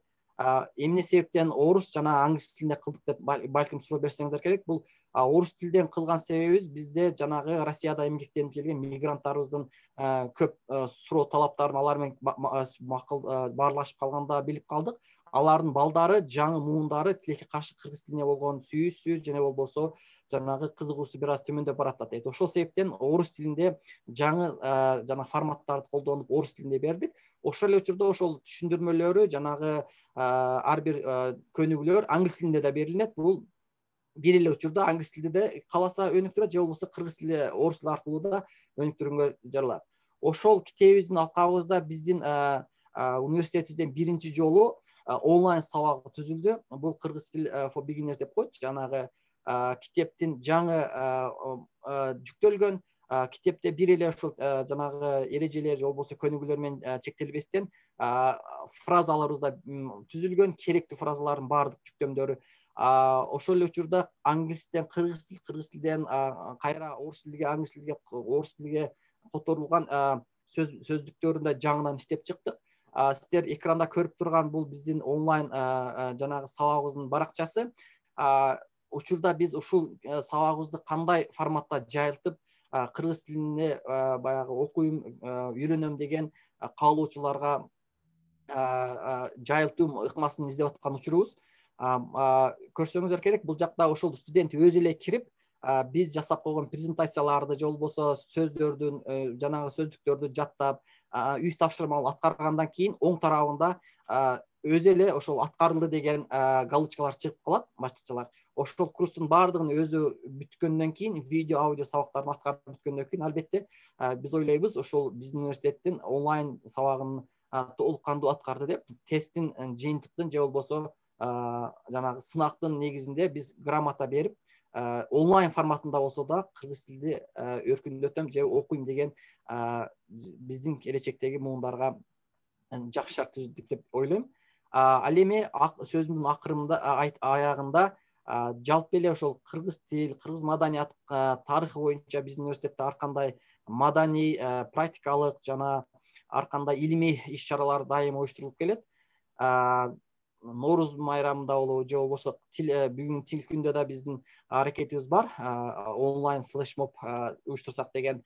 Жалпы биздин университетибиздин жетекчилиги Эндрю Качинс деген президентибиздин жетекчилиги, Нургул Куева же болбосо Чыңгыз Шамшиев агайыбыздын жетекчилигин алды. Жалпы эле мугалимдер жамааты башка университеттер менен кызматташтыкка даяр. Ошол кыргыз тилинин өнүгүүнүгө, өсүшүнө салым кошобуз деп ишенебиз. Кыргыз макал айтмакчы күч биримдикте демек дейле. Баарыбыз, ар бирибиз өзүбүздүн төрага дайым айтмакчы үй бүлөбүздөн баштап өзүбүздүн иштеген жерибизде университетте биргеликте аракет жасай берсек, келечекте кыргыз тили албетте өнүгөт, өсөт. Кийинки муунга кандай десемге, замандын талабына жараша бүгүнкү күндө ошол агайларым мен сыйлаган Алмазбек агай, Дүйшөнкул агайлар айтып өттү, ошол кандай багытта заман талап кылса, онлайн багытында талап кылабы, кандай багытта талап кылса да биз ошол замандын артта калбастан ошол жазылып жаткан китептерибизди дагы жаштардын каалоосуна, замандын талабына ылайыктуу кылып келечекке салым кошобуз деп ишенем. Көңүл бурганыңыздар үчүн чоң рахмат. Дагы бир жолу майрамыңыздар куттуу болсун. Рахмат, Данияр мырза. Абдан мазмунду баяндама жасап бердиңиз. Мен сиздердин окуу жайда бир нече жолу болгонмун. Бул жерде жүргүзүп жаткан иштер менин көз алдымда. Сиздердин коллективдер, тилчи мугалимдер, коомдук илимдер тармагында иштеген окумуштуулар абдан жигердүү иштеп жатасыздар. Мына жакында эле кыргыз тили боюнча Камбаралиева, Шауралиева, Жапарова жазган окуу китебин мага алып келип кетишти. Абдан кызыктуу жазылган, кыргыз тилин үйрөтүүгө абдан теориялык жактан да, практикалык жактан дагы, тажрыйбалык жактан жардам бере турган мыктуу курал экен. Ушул сыяктуу самалыктар сиздерде дайым болуп келатат. Ишиңиздер ийгиликтүү болсун, урматтуу Данияр мырза. Эмки баяндамабыз пост совет өлкөлөрүндөгү тил саясатынын негизги маселелери деп аталат. Баяндаманы Венгриядан Паннония университетинин тил саясатынын изилдөөчүсү Мамбеталиев Аскар мырза жасайт. Саламатсызбы, Аскар? Сөз сизде. Саламатсыздарбы, барыңыздарды майрамыңыздар менен куттуктайм. Угулуп атамбы? Угулуп атат, айта бериңиз. Барыңыздарды майрамыңыздар менен куттуктайм. Кыргыз тили өсүп өнүгүп кетсин, ылайым кыргыз тили менен кошо ар бирибиз өнүгөлүк. Мен баяндамам ага айтып кеткендей, постсоветтик коомдун тил саясатындагы негизги маселелер Кыргызстандан, Венгриядан, Украинадан мисалдарды келтирем. Бул тил саясаты деген сөз момундай айсберг сыяктуу экен да. Биз көргөнү уучу эле экен. Көрүнбөгөн нерселерди алдыда жатат экен. Алардын баарын изилдеш керек экен, ылдый түшүрүш керек экен. Ошол себептен мен мындай бир карап, мындай ыкмаларды колдонуп, мындай чечимге келдим да. Мен өзүм оюман чыгарган жокмун. Бул илимий басылмалардын мазмунун анализдедим, китепканаларга барып, лингвистик ландшафт деген болот экен, бул көчөдөгү көрнөк, жарнак, ар кандай жазылган белгилер. Анан адамдардан сурадым, эксперттерден, агайлардан, мугалимдерден, жөнөкөй адамдардан сурап, ошонун негизинде бир нече маалыматты алдым, ошолордон бөлүшүп кетсем. Биринчи маалымат, китепканада катталган илимий басылмаларда терминологиялар эскирип калыптыр көбүчө. Анан азыркы тил саясатына байланыштуу эле айтып атам. Ошого байланыштуу көп терминдер колдонулбайт экен. Илимий демгектердин дээрлик бардыгы советтик стилде калыптыр дагы, эл аралык алдыңкы журналдар кабыл алган стилдерге көчү элек экен. Айрыкча ушул жактан алганда мен кийинчерээк айтам, кайсы тилге көчсөк жакшы болмок экен деп. Азыр жөн эле маалымат менен бөлүшөйүн. Дагы бир маалымат, бул кыргыз тилине байланыштуу макалалар аябай көп экен, 100дөн ашык илимий эмгек катталыптыр. Бирок кыргызча жарыкка чыккан тексттердин көбүндө илим эмес эле эмоция, чакырык, патриоттук сезим, анан кандайдыр бир ушундай болбой баратат, болуп баратат деген сыяктуу нерселер көп экен. Мындай баарыбыз эле чыйпыбыз чыгып атат да. Ошол сыяктуу сөздөр басымдуулук кылат экен. Дагы бир маалымат, эгемендүүлүккө чейинки макалалардын дээрлик баары улуттар аралык ынтымак жөнүндө ушундай жазылыптыр. Кыргыз тилинин тагдыры, абалы, статусу жөнүндө мурда жазылган эмес экен да, эгемендүүлүккө чейин. Эгемендиктен кийинки макалалар, гезиттерде илимий макалалар болсо, кайсы тилде жазылса ошол тилди колдоп жазыла бериптир. Орус тилин колдогон авторлордун арасында славян эле улуттагылар эмес, майда улуттар да бар, кыргыздар да бар, аралаш. Дагы бир маалымат, темага байланыштуу, ушу тил саясаты, башка темаларды изилдеген жокмун. Ошого байланыштуу англис тилинде басылмалардын үлүшү аябай аз экен, аны эсептөй эле койсо болот. Дүйнөлүк деңгээлдеги белгилүү авторлордун заманбап терминдерин колдонгон илимий эмгектер болсо саналуу экен.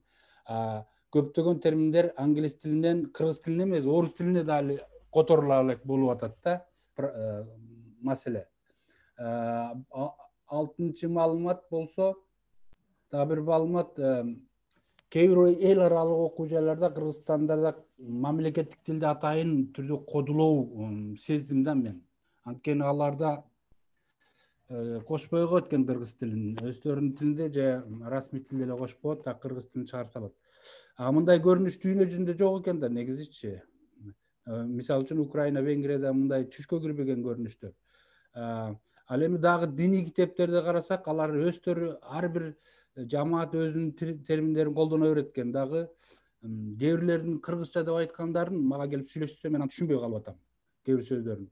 Ар бир эгер мындай дейин айтам, талкуулайбыз буну. Ошондой ушундай көп кесепеттерден улам кээ бир жаштар койчу ушу кыргыз тилин деп башка тилдерге көчүп кеткенин себеби ушул да болуп атат деп ойлойм да. Эң акыркы маалыматты карасак, мен мындай суроо бердим. Кыргызстандан канча тил билесиз десем, Кызылы Кыргызстан. Бир тил билем дегендер бизде аз экен, аябайчы. 1+ дегени бирден ашык тил билем дегендер толтура. Украинада бизден көбүрөөк, ал эми Венгрияда болсо көп эле бир эле тилде сүйлөйт экен. Башка тилдерде Будапештте эле сүйлөсө, айылдарда дээрлик көпчүлүгү сүйлөшпөйт экен, ал жөнүндө. Башка тилдерди билбейт экен да. Бул өзгөчө бир тилдүү өлкө экен. Дагы мындай суроо бердим, өлкөдө канча расмий тил болуш керек деп. Расмий тил деген бул өз негизи мамлекеттик тил деген бул жакта ушундай баары бир эле деп түшүнөт да. Бир деген бул могу жердеги бир эле расмий тил болуш керек дегени, 1+ деген бирден ашык болуш керек деген боюнча, Кыргызстан кызыл, жашыл болсо Венгрия.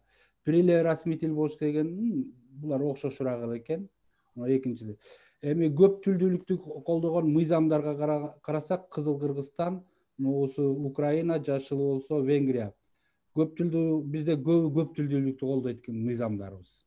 Мен анализ карап көрдүм, конституцияны жана башка билим берүү жөнүндө мыйзамды карап көрсөм, бизде көбүнчө көп тилдүүлүктү колдойт Кыргызстан. Ал эми Украинада өтө көп тилдүүлүктү такыр эле колдобойт экен. Алар украин тилин түртүп атыптыр аябай. Венгрияда болсо дагы өзүңүздөр көрүп турасыздар, айырма аябай чоң. Эми ушуларды кичине талкуулай кетсек, жана айткандай тил саясаты деген айсбергдин азыркы бизде башы эле болуп атат. Аны биз тил агентствосу эле эмес, бүт университет ушуга чогуу киришип изилдеш керек да. Ошолдой деген сунуш киргизбекчимин. Бир аз тил саясаты боюнча бакграунд, мындай мурда болуп аткан тарыхый өнүгүүсүнүн кичине орчундуу жагын карап келе турган болсок, Орхон Енисей жазма маданияты болгон экен илгери. Бирок ислам дини жайылган доордон баштап солгундап, андан ары өнүгүүсүн токтотуптур. Түрк тилиндеги көптөгөн сөздөрдү ошол убакта үстөмдүк кылган араб жана перс тилдери сүрүп чыгарыптыр да. Орто Азиядагы түрк тилдери араб жана перс тилдеринин лексикасын кабыл алуу жолу менен өнүгө баштаптыр. Ошол башка тилдерди алуу терс эле эмес, бул деген ошол башка тилдерден терминдерди алуу бул өнүгүү дагы болуп эсептесек болот экен да. Түрк тилдеринин ар башка түрлөрү пайда боло баштаган экен. Чагатай тилинен баштап, азыр өзүңүздөр көрүп аткандай, өзбек, кыргыз, казак жана башка түрк тилдери ошондой пайда боло баштаптыр. Андан кийинкиси могу беле. Советтик бийлигинин астында болсо, кыргыз тилинин орус тили менен контакты күчөп, көптөгөн илимий терминдер орус тили аркылуу кыргыз тилинин төл сөзүнө айланды. Муну өнүктү десек да болот экен. Башка тилден кирген сөздөр сөзсүз эле жаман эмес экен, ал байытышы да мүмкүн да. Эгемендиктен бери кыргыз тилинин англис тили менен контакты күчөдү. Диний чөйрөдө араб тили кайра жанданды. Эми маселелерди карап көрсөк, мына жана айткандай көп тилдер, көп терминдер которулбай атат. Мисалы үчүн ушуну эле карасак, бул жерде көп деген саясат жатат да. Тил саясаты дегенде азыр биз language policy деп, анткени орусча языковая политика деп жүрөбүз, бирок негизи оригиналда policy менен politics эки башка. Муну дагы которуп койсок жакшы болмок, бирок азырынча бул жетишет деп ойлойм. Ошондой эле тилди пландоо деген бар. Бул да колдонуп жүрөт. Статусту пландоо колдонуп атабыз, Кудайга шүгүр. Статусту пландоо деген расмий статус берүү же болбосо дагы кандай мамлекеттик деген статусту берүү деген. Мындан башка корпусту пландоо деген бар. Бул тилдин өзүнүн ички грамматикалык ар кандай эмелер. Тил идеологиясы туура, тилдин өлүмү деген болот экен, аны сери колдонобуз, бирок бар.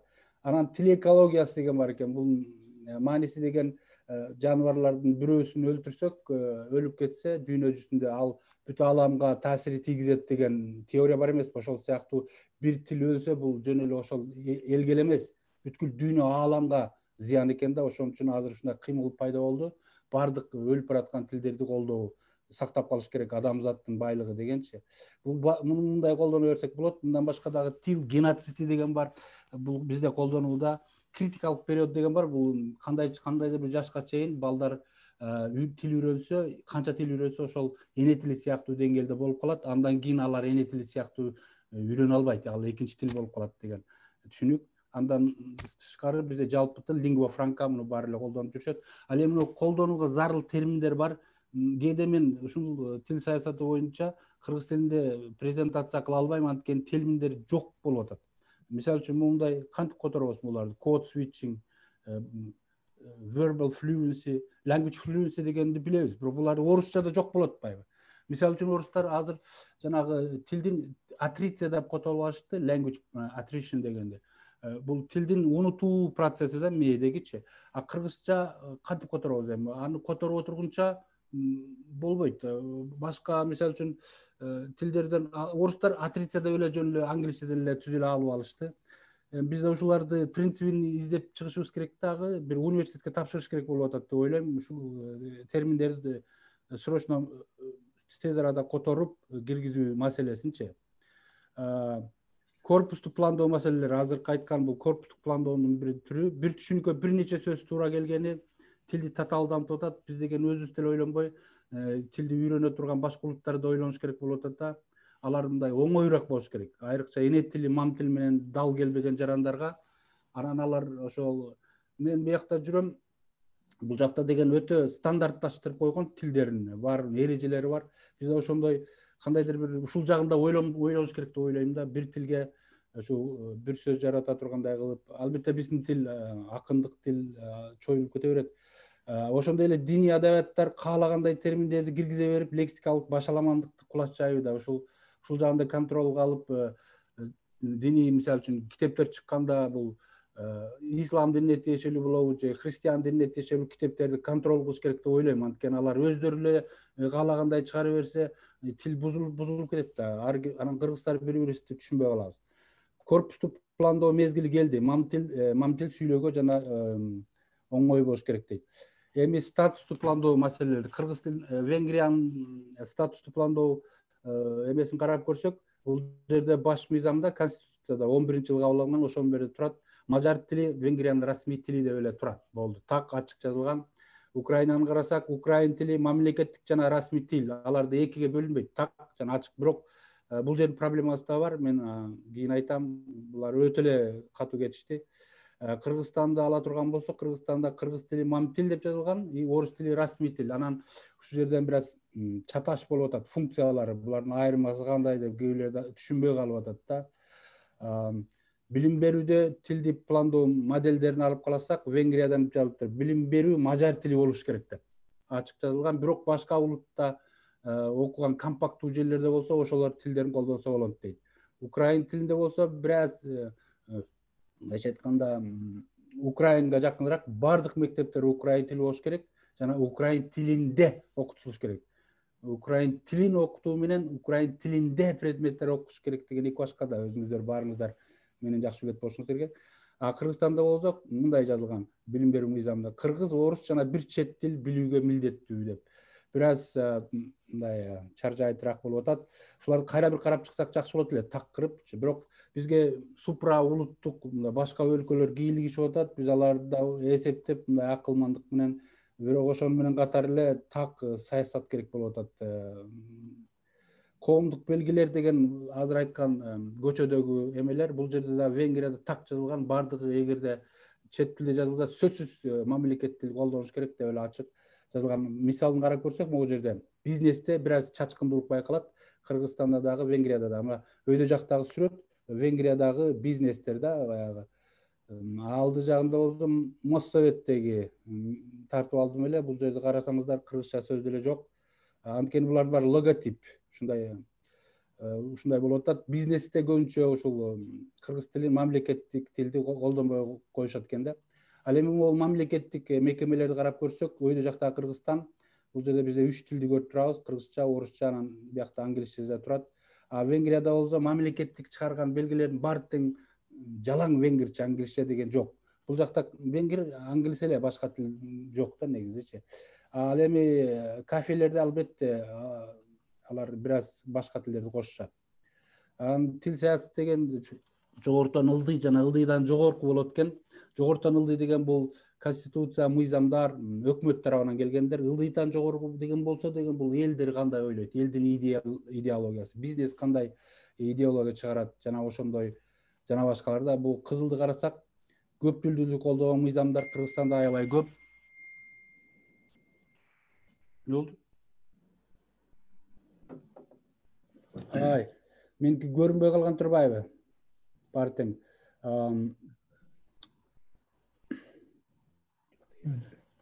Көп мен ушу сиздерден кечирим сурашка туура келип атат. Анткени мен экранымды бөлүшпөй койгон турбайм. Ол онлайн жактан анча көрүндүбү? Чыкты. Мен башынан баштап айтып келатат элем, айсбергке салыштырып жана башкаларды азыр аяктап калдым. Маалыматтардын баарын айттым. Эми аягында айта турган нерсе жыйынтыктар менен сунуштарга келсек, темага байланыштуу орусча жана кыргызча терминдер которулууга муктаж болуп атат. Бул деген англисчеден орусчага жок болуп атат. Орусчаны карап эле отурсак болбойт. Илгери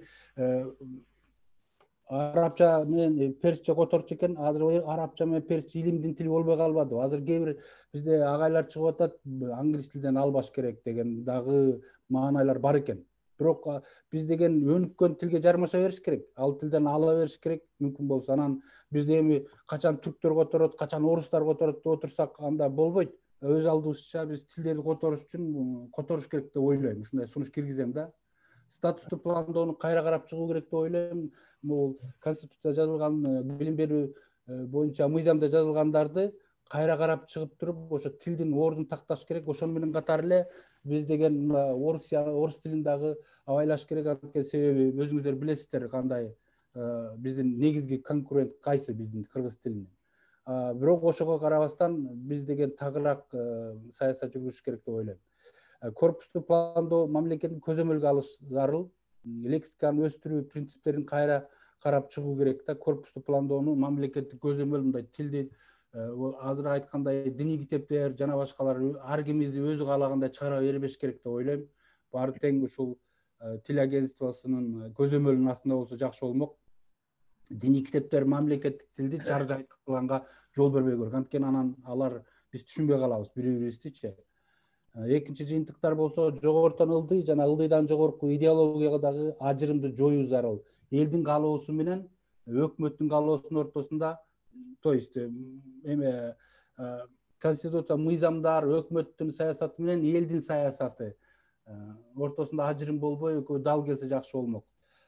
Супра улуттук бийлик күчүлөрдүн алдын алуу зарыл. Азыр мен өткөндө ушундай Арабаев университетте ректордун жардамы менен конференция уюштурсак, дароо ушул супра улуттук күчтөр келип калышты да. Алар мындай карап эмнени айтат экен деп. Биз украиналык жол беришибиз керек. Ошону менен катар эле мындай кыргыз тилин колдош керек деп ойлойм. Жогорку окуу жайлары жана эл аралык проекттердин ландинг пейдж деген жана биринчи барагы мам тилде болуш керек. Болбосо акчалай штрафты эмеге киргизиш керек деп ойлойм, жанагы мыйзамдаштырыпчы. Анткени кээ бир атын айтабай эле коеюн, биз аябай мурда какшап жүрүп эл аралык университеттин кээ бир жерлерине кыргыз тилин киргиздик, алар эптеп эле киргизип койду. А кээ бирлери болсо такыр киргизбейт. Өздөрүнүн бир эле тилди коюп койгон же болбосо ушундай сыйлабайт да. Ушундай деген бул түшкө кирбеген көрүнүш бул жакта. Ошону штраф койсо ошондо киргизет. Анткени дүйнө жүзүндө ушул мамлекеттик тилин көп тилди кошот экен. А бизде кээ бир эл аралык окуу жайлар кошпой коет экен. Андай окуу жайлардын эч кереги деле жок негизичи. Андай бул кыргыздын тилин сыйлабаса мамлекеттик тилди кереги жок. Анткени тил бул коммуникация. Биз келечекте биз баарыбыз бири-бирибизди жакшы түшүнүш үчүн тилибизди сакташ керек болуп атат. Мен убакытым бүттүбү? Көңүл бурганыңыздар үчүн чоң рахмат. Суроолор болсо жооп берүүгө даярмын. Аскар мырза, чоң рахмат. Абдан кызыктуу маалыматтарды бердиңиз. Биздин тилчилерибиз угуп, ойлонуп, толгонуп жатат болуш керек. Талкууга чыкканда да өзлөрүнүн ойлорун айтышат болуш керек. Ишиңиз ийгиликтүү болсун. Сизге дагы чоң ийгилик каалайм, рахмат чакырганыңыздар үчүн. Эмки баяндама мамлекеттик өнүктүрүү боюнча улуттук программанын долбоору кош жегит технологиянын кыргызчасы. Баяндаманы Улутсов коомдук уюмунун жетекчиси Окенов Мирбек мырза жасайт. Сөз сизде, Мирбек мырза. Саламатсыздарбы, урматтуу Назаркул агай, конференциянын катышуучулары, адегенде албетте бул 23 сентябрь мамлекеттик тил күнү менен баардыгыңыздарды куттуктайм. Бул конференция өтө кызыктуу өтүп жатат. Кызыктуу темалар көтөрүлдү. Анан ушул теманы мына Оскар агайыбыздын темасын эле улай көйгөйлөр, маселелер бизди технология жаатында кандай кыйынчылыктар, кандай өнүгүүлөр, кандай өзгөрүүлөр бизди күтүп жатат. Биз ушу тилибизди ушул өзгөрүүлөргө кандай шайкеш алып келсек болот, тилибизди кандай өнүктүрсөк болот деген тегерегинде баардыгыңыздар билесиздер, улуттук программа кабыл алынган. 2020 жылы 5 жылдык программабыз аягына чыгып атат. Эмки жылдан баштап жаңы бир программа ишке ашырылат. Менин экраным көрүнүп жатат, Назаркул агай? Чыкты. Мамлекеттик тилди өнүктүрүү боюнча улуттук программанын долбоору ушул технологиянын кыргызчасы темасында баяндамамды баштайын. Адегенде бир аз өзүмдү тааныштырып өтөйүн. Атым Мирбек Окенов, азыркы учурда Улутсофт компаниясынын жетекчисимин. Улутсофт компаниясы бир 5 жыл мурда Бишкекте түзүлдү. Билимимди, тажрыйбамды Түркияда алдым. Орто Чыгыш техникалык университетинде окудум. Кийин соң окуудан кийин Түркияда IT тармагында көптөгөн жылдар иштеп, 2015 жылы Кыргызстанда ушул Улутсофт компаниясын түздүк. Негизги максатыбыз ушу четте топтогон тажрыйбабызды мамлекетибизде технологиянын негизи эле мамлекетибиздин өнүгүшүнө өзүбүздүн салымыбызды кошуу максатында ушул компанияны негиздегенбиз. Анан 2008 жылдан бери, 2018 жылдан бери кечиресиз, тил комиссиясы менен биргеликте чоң долбоорлордун үстүндө иштеп келатабыз. Ушул долбоорлорго да токтолуп кетем презентациямда. Анан негизи 15-20 мүнөт убакыт бөлүндү. Ошол 15-20 мүнөт убакыттын ичинде негизги 3 темага токтолууну пландап жатам. Тилдин күндөлүк жашообуздагы, азыркы учурда жашообуздагы мааниси. Мунун эми жөнөкөй жаран катары менин өзүмдүн кандай десем, көзөмөлүм, өзүмдүн ошо келген ушул маселелерди көтөрсөк жакшы болот эле деген темаларга токтолобуз. Андан кийин технология менен тилдин айкалышында кандай өзгөрүүлөр бизди күтүп жатат, бул боюнча тил саясаты кандай жүргүзүлүш керек. Андан кийин ошо аткарылып жаткан долбоорлорубуз ушул мен айтып аткан көйгөйлөрдү кандай чечкенге жардам берет, ушул тууралуу токтоло кетебиз. Эми адегенде презентацияга баштаардан алдын бир суроо менен башталат элем да. Ар ким балким өзүндө да сурагандыр. Бизде ошо тил саясаты боюнча, тилди өнүктүрүү боюнча иштерди баштаардан алып ушул суроо менен баштаганбыз. Биз тилди өнүктүрөбүзбү же негизи тил бизди өнүктүрөтпү? Ушул суроону аягында жооп бергенге, же болбосо презентациямдын негизги мазмунун ушул суроо түзөт десем жаңылышпайм. Ушул темага кенен токтолгонго аракет кылам. Эми баардыгыбыз билебиз, мына азыркы күндө кыргыз тил аркылуу бири-бирибиз менен байланышып жатабыз. Мен азыр кыргыз тилинде сиздерге өзүмдүн баяндамамды берип жатам. Ыйык бир мурас өткөрүп берди биздин ата-бабаларыбыз бизге. Бир 100 жыл мурдагы күнүмдүк оокатка кайталык. Бул жакта Спутник маалымат агенттигинин жакында даярдаган жакшынакай бир иллюстрацияны бөлүшүп жатам. 100 жыл мурда күнүмдүк оокат катары биз колдонгон ат жабдыктары терминология жагы мына Оскар агайыбыз дагы баса белгилеп кетти. Күнүмдүк жашоодо биз колдонгон сөздөрдүн саны азайып жатат деп. Мына жөнөкөй ат жабдыгы, бирок ар бир деталына чейин бардык нерсе өзүнүн сөзү менен камтылган. куюшканы, тердиги, басмайлы, ноктосу, ооздугу, өзүнүн функциясы бардыгы түшүнүктүү белгилүү. Анан мындай суроо туулуп жатат. Азыркы учурда мына биз 100 жыл, 50 жылдын ичинде эле кыйла өзгөрүүлөр болду. Азыркы учурда мисалы күнүмдүк жашообузда биз басмайыл сөзүн канчалык колдонобуз? Же акыркы 1 жылдын ичинде басмайыл деп оозуңуздан сөз чыктыбы? Нокто деген сөз чыктыбы оозуңуздан? Ошон үчүн бул өзгөчө иллюстрацияны бөлүшүп атканын себеби жашоо шарттары өзгөрүп жатат. Азыркы учурда биз атка минбейбиз, ээрге тиешелүү жабдыктарды же болбосо буюмдарды колдонбой калдык. Бирок учурда азыр биз колдонуп жаткан буюмдар же болбосо күндөлүк оокатта колдонуп жаткан биздин жабдыктар, негизи эле тилибиздеги сөздөр биздин азыр ошо канчалык мазмундуу, канчалык ошо тилибизди өнүгүшүнө же бизди өнүктүрүүгө жардам берип жатат. Ушул тараптан караганда тилдин бир кандайдыр бир материалдык формага айландыруу зарыл деген пикир бар. Анткени көбүнчө бизде эми тил ички дүйнөнүн же болбосо иденттүүлүктүн эле бир кандай термини катары колдонуп келди да, биз ошондой ички сезим менен сезебиз тилди. Бирок андай эмес экени ортого чыгып жатат. Тил кадимки эле материалдык бир баалуулукка ээ, сатам десең белгилүү бир баага ээ. Эми мисалы бирөө келип бизге кыргыз тилин сатасыңарбы, баасы канча десе, муну дагы эсептей турган негизи. Анткени кишинин жашоосунун дагы азыркы учурда белгилүү бир баасы бар, доллар негизинде. Ошондой бир баага ээ, бир курал, инструмент катары көрүшүбүз зарыл болуп жатат. Мына бул жерде иллюстрацияда да көрсөткөнгө аракет кылдым. Бир жумушчу өзүнүн колундагы инструмент канчалык мыкты инструмент болсо, ошончолук өзүнүн күндөлүк ишин так аткарганга, жашоодо белгилүү, күндөлүк ишин так аткарган үчүн жашоодо белгилүү бир даражага жеткенге, маянасын алганга, башкалар менен мамиле түзгөнгө ушул колундагы инструмент жардам берет. Ошондой эле тилибиз дагы ушул жумушчунун колундагы инструмент катары көрүшүбүз керек болуп атат. Бул инструментибизди биз, куралыбызды биз албетте жакшыртышыбыз керек. Канчалык жакшы бир курал болсо кыргыз тили, ошончолук бизге күндөлүк жашообузда мына өзгөчө бүгүн азыр билим берүү темасына арналып жатат. Ушу билим берүүдө, экономикабызда, жалпы экономикабызда, тил саясатыбызда белгилүү бир даражага жетебизби деген бир ой.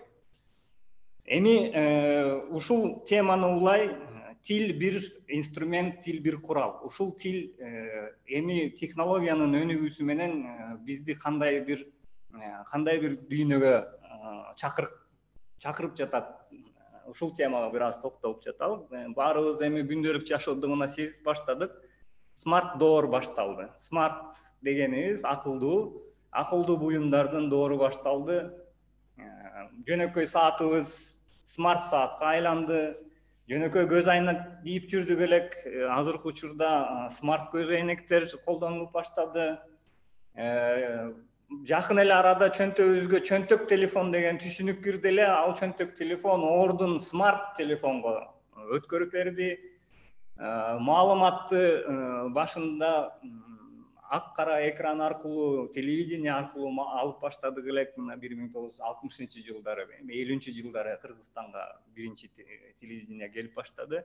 Азыркы учурда болсо аны биз толугу менен смарт ТВ деген смарт буюмдарга өткөрүп жатабыз. Смарт деген сөз негизи бул жакта бир нерсенин белгилейт. Бул буюмдар жөн эле саат көрсөтүү эмес, андан тышкары дагы өзүнө тиешелүү биздин күндөлүк жашоодо бизге жардам берүүчү функцияларды, кишинин аткара турчу функцияларын ушул жабдыктар өзүнө биздеги ролдорду өзүнө алып жатат десек жаңылышпайбыз.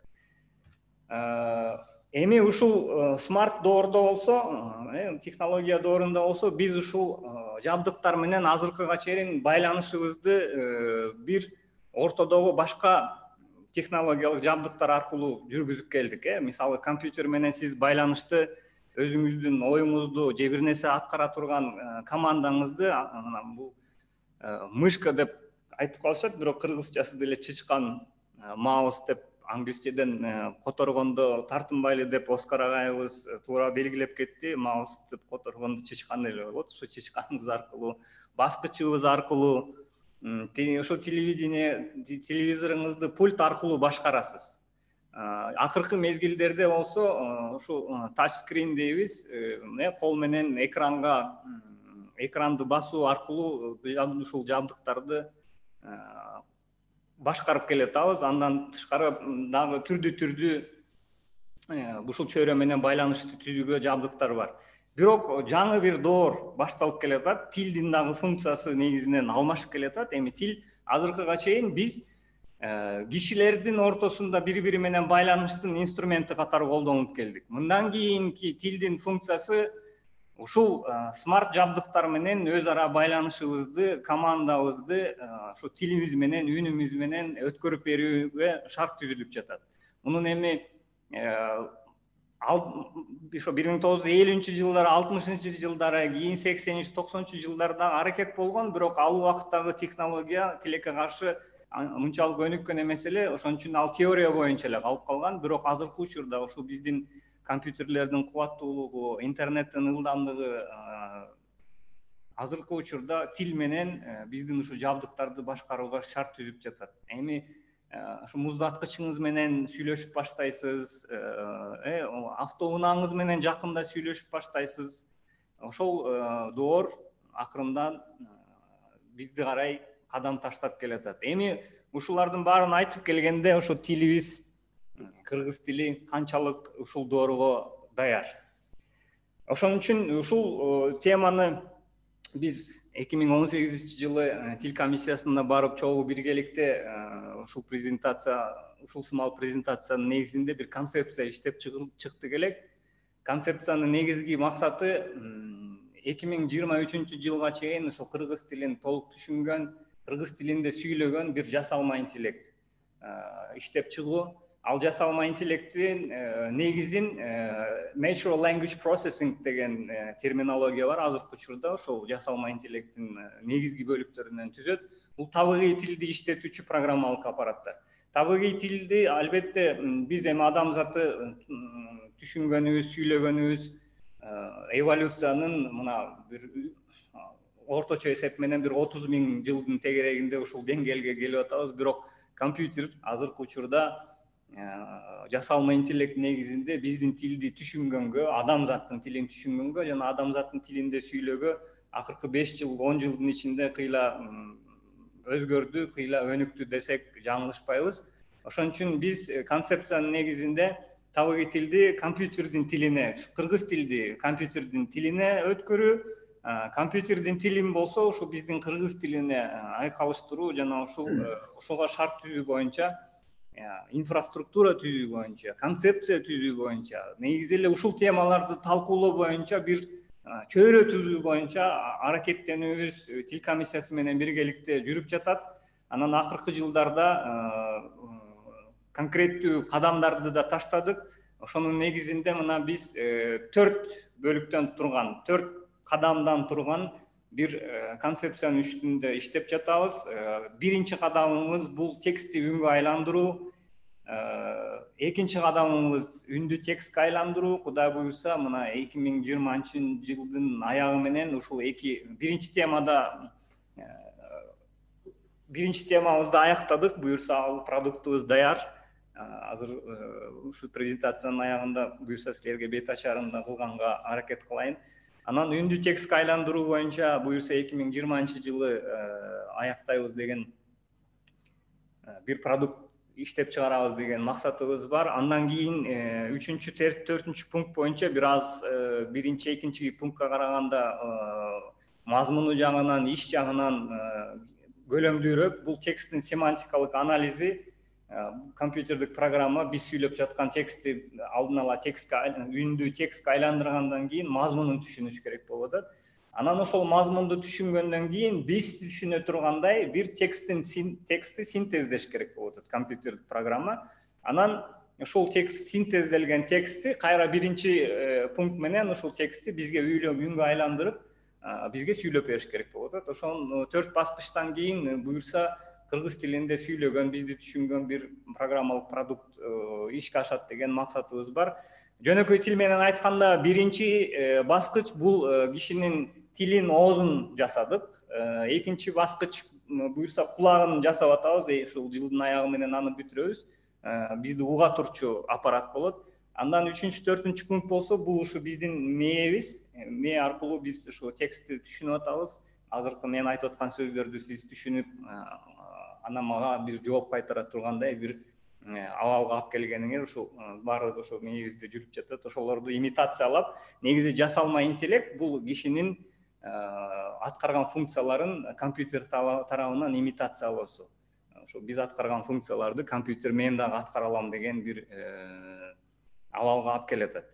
Ошол негизинен бул жактагы максатыбыз жанагы мен токтолуп кеткенде смарт door, акылдуу доордо тилибизди ушул жабдыктардын дагы тилине айландыруу.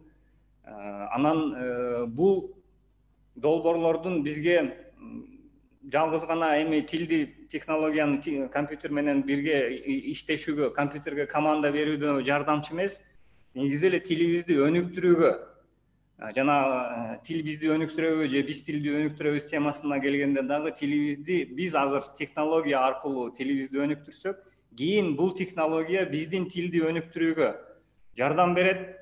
Мына менден алдын Майрамбек мырза ошо Түркиянын тажрыйбасы тууралуу айта кетти. Данияр мырза өзгөчө студенттерге кыргыз тилин үйрөтүп атканда кыргыз тили тилекке каршы өзүнүн авторитети, аброю анчалык эмес экенин баса белгилеп кетти. Ушул көрүнүштөрдү алмаштырууну максаттап жатабыз. Бул технологиянын тилине айлангандан кийин тилибиз күнүмдүк оокаттын тилине айлангандан кийин, илимдин тилине айлангандан кийин бир экономикалык баалуулукка ээ болуп баштайт. Азыркы учурда жаштар кыргыз тилине маани бербегенин себеби кыргыз тили аркылуу акча таба албайт. Бир жакка эми жакшы маяна менен иштейт элем дегенде кыргыз тили бир шарт эмес. 3-4 пункттардан кете турчу нерсе да. Тилди билгени ооба жакшы жаран экенсиң, мыкты экенсиң, патриот экенсиң, бирок сени мен жумушка алып атканда кыргыз тилин билгениң же билбегениң азыркы учурда мисалы жумуш берүүчү катары анчалык деле маанилүү эмес. Ушул көрүнүштөрдү өзгөртүү биздин негизги максатыбыз болуш керек болуп атат. Тилибиз жалгыз гана өзүбүз түшүндүрүү, өзүбүздү алып жүрүү же болбосо кандай улуттук иденттүүлүктүн бир көрүнүшү эмес, күнүмдүк оокаттын дагы, күнүмдүк жашоонун дагы мындай аттап кете албай турган бир фактору катары күнүмдүк жашообузга киргизишибиз керек болуп атат. Эми бул теманы улай дедик элек, биздеги азыркы ушу биз иштеп чыккан программалык аппараттын бет ачарын текст үнгө айландыруу боюнча биринчи 2019 иштеп чыктык элек. Анан 2020 жылы болсо өзгөчө билесиздер, компьютерлер тексттерин бир жөнөкөй түз эмоция же болбосо интонация кошпой окуган абалда эле. Анан акыркы технологиялардын өнүгүүсү менен эмоцияга дагы, интонацияга дагы көңүл бура тургандай бир программалык аппараттын үстүнөн иштеп чыктык. Азыр уруксат этсеңиздер, назар кулагай, бул биздин тилге тийиштүү. Эми азыркы учурда биз канчалык тил темасын көтөрүп жатсак дагы ата журт темасын көтөрүп жатабыз. Анткени негизги максатыбыз өнүккөн кыргыз тили, өнүккөн Кыргызстан. Ошон үчүн бул теманы кандай десем, ата журт, Алыкул Осмоновдун ата журт ырсаптарын биздин жасалма интеллектибиз кандай окуп берет, ошол угуп көрсөңүздөр. Жылуу кийим жолуң кыйынышы өрсүң, кышта катуу бороон улуп кар уруп, соогунду өз мойнума алайын, жол карайын токтой турчу ата журт. Түндөр жаман кырсык салып кетпесин, наалат келип ат тизгинин шарт буруп, азабыңды өз мойнума алайын, из карайын токтой турчу ата журт. Жазда башка жел тийбесин абайла, көпкө турбас могул турган сур булут. Бүт тартыңды өз мойнума алайын, сен ооруба, мен ооруйун ата журт. мындай дагы көрүнүш болушу мүмкүн. Бул бир жөнөкөй биздин диктор эжекебизди, Клара Исакова эжекебиздин үнү бул. КТРде көп жылдан бери алып баруучу болуп иштеп келген эжекебиз.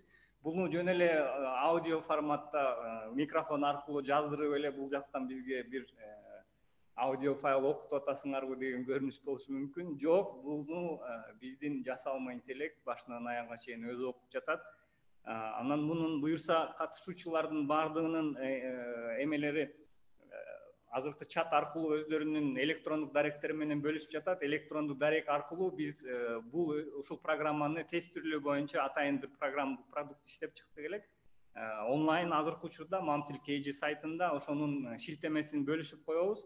Ал жерде эми бул жасалма интеллект көлөмдүү компьютердик күчкө, кубатка муктаж болгон үчүн 150 символдук бир чектөө койдук. Бирок ушул текстти үнгө айландыруу боюнча өзүңүз дагы кандай даамдап көрсөңүз, тестирлеп көрсөңүз дагы болот. Буюрса ошону азыр презентация ушул конференциядан кийин катышуучулардын электрондук даректерине ушул шилтемени бөлүшө кетебиз. Негизи айта турчу сөздөр кыскача мазмуну жагынан ушул. Назаркул агай, анда ушул жактан ыраазычылыгымды билдирип катышуучуларга убакыттарын бөлүп бизди угуп бериңиздер. Ушул жактан бир чекит коюп турайын, уруксат этсеңиздер. Мирбек мырза, чоң рахмат. Урматтуу конференциянын катышуучулары, бүгүн өлкөбүздө мамлекеттик тил күнү. Эртең менен Кыргыз Республикасынын президенти мамлекеттик тил күнүн куттуктап жалпы элибизге кайрылды. Анда тилибиздеги проблемалар ачык айкын көрсөтүлгөн. Мамлекеттик тил республикабызда ынтымактын, туруктуулуктун, бейпилдиктин кепилдиги болуш керек. Ошол эле мезгилде биздин республикабыз көп улуттуу өлкө. Ошол республикада жашап аткан көп улуттуу өлкөбүздүн улуттук алака катышын өркүндөткөн жарандык интеграциянын булагы болуп калыш керек. Мына бул багытта бир топ иштер жүргүзүлүп жатат. Өзүңүздөр жакшы билесиздер. Өткөн жылы 23 сентябрда мамлекеттин 30 жылына арналган салтанаттуу жыйында Кыргыз Республикасынын президенти 2021-25 жылга арналган улуттук программанын жаңы долбоорун иштеп чыгуу маселеси коюлган. Бул долбоор толук иштелип бүттү. Кыргыз Республикасынын өкмөтүнүн кароосуна киргизилген. Жана өкмөттүн реестринде турган 30-тан аштык мекемеден макулдук алынды. Коомдук талкууга коюлуп жактырылды. Кудай буйрса, чукул аралыктарда 2021-25 жылга арналган улуттук программанын долбоору кабыл алып калышы күтүлүүдө. Ошондуктан бүгүн конференция баарыбыз үчүн пайдалуу болду. Албетте тарыхый өңүттөн да, албетте теориялык өңүттөн дагы, тажрыйбалык өңүттөн дагы. Ошондуктан бүгүн убактысын бөлүп бизге баяндама жасап берген Токтомбет Алмазбек Датқабековичке, Шаматов Дүйшөнкул мырзага, Орозобаев Майрамбекке, Карабаев Даниярга, Мамбеталиев Аскарга, Окенов Бирбекке аралыктан конференцияга катышып, абдан терең өзөктүү ойлорун айтып, баарыбыздын ой дүйнөбүздү байыткандыгы үчүн жана алдыбызда турган пландарыбыздын мазмунун өркүндөткөндүгү үчүн терең ыраазычылык билдирүү менен аларга бекем ден соолукту, иштерине зор ийгиликти карап коюуга уруксат этиңиздер. Эми конференциянын резолюциясын кабыл алып коелу. Пикирлер болсо чатка коюлуп атат. Ошол резолюция боюнча да өзүңөрдүн пикириңерди чатка жазып бериңиздер. Эгер каршы болбосоңуздар, азыр текстті коелу.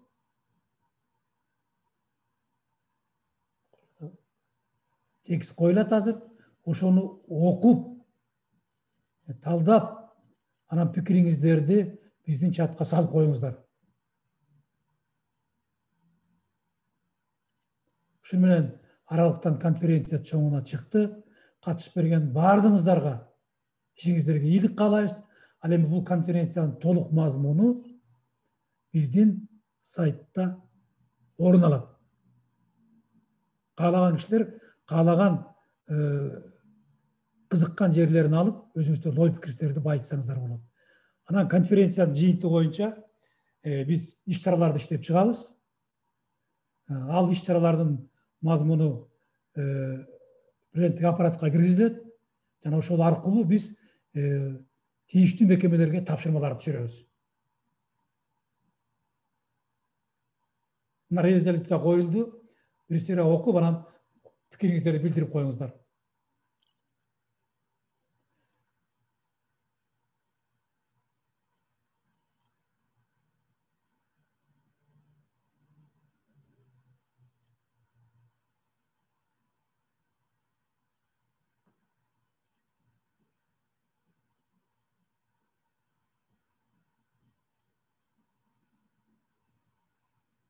Бул негизи мурун даярдалып калган.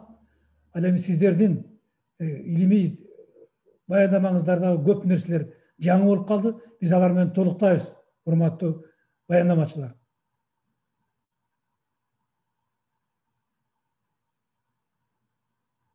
Көңүл бурганыңыздарга рахмат. Кыргызстандан тышкары жүргөн, баяндама жазып жүргөн мекендештерибизге чоң рахмат. Аман эсен болуңуздар. Тилибизге сырттан көз салып, омоктуу ойлоруңуздарды, фундаменталдуу пикириңиздерди айттыңыздар. Дагы бир жолу ыраазычылыгымды билдирем. Баардыгыңыздардын ишиңиздер ийгиликтүү болсун. Кайрадан жолукканга чейин саламатта туруңуздар.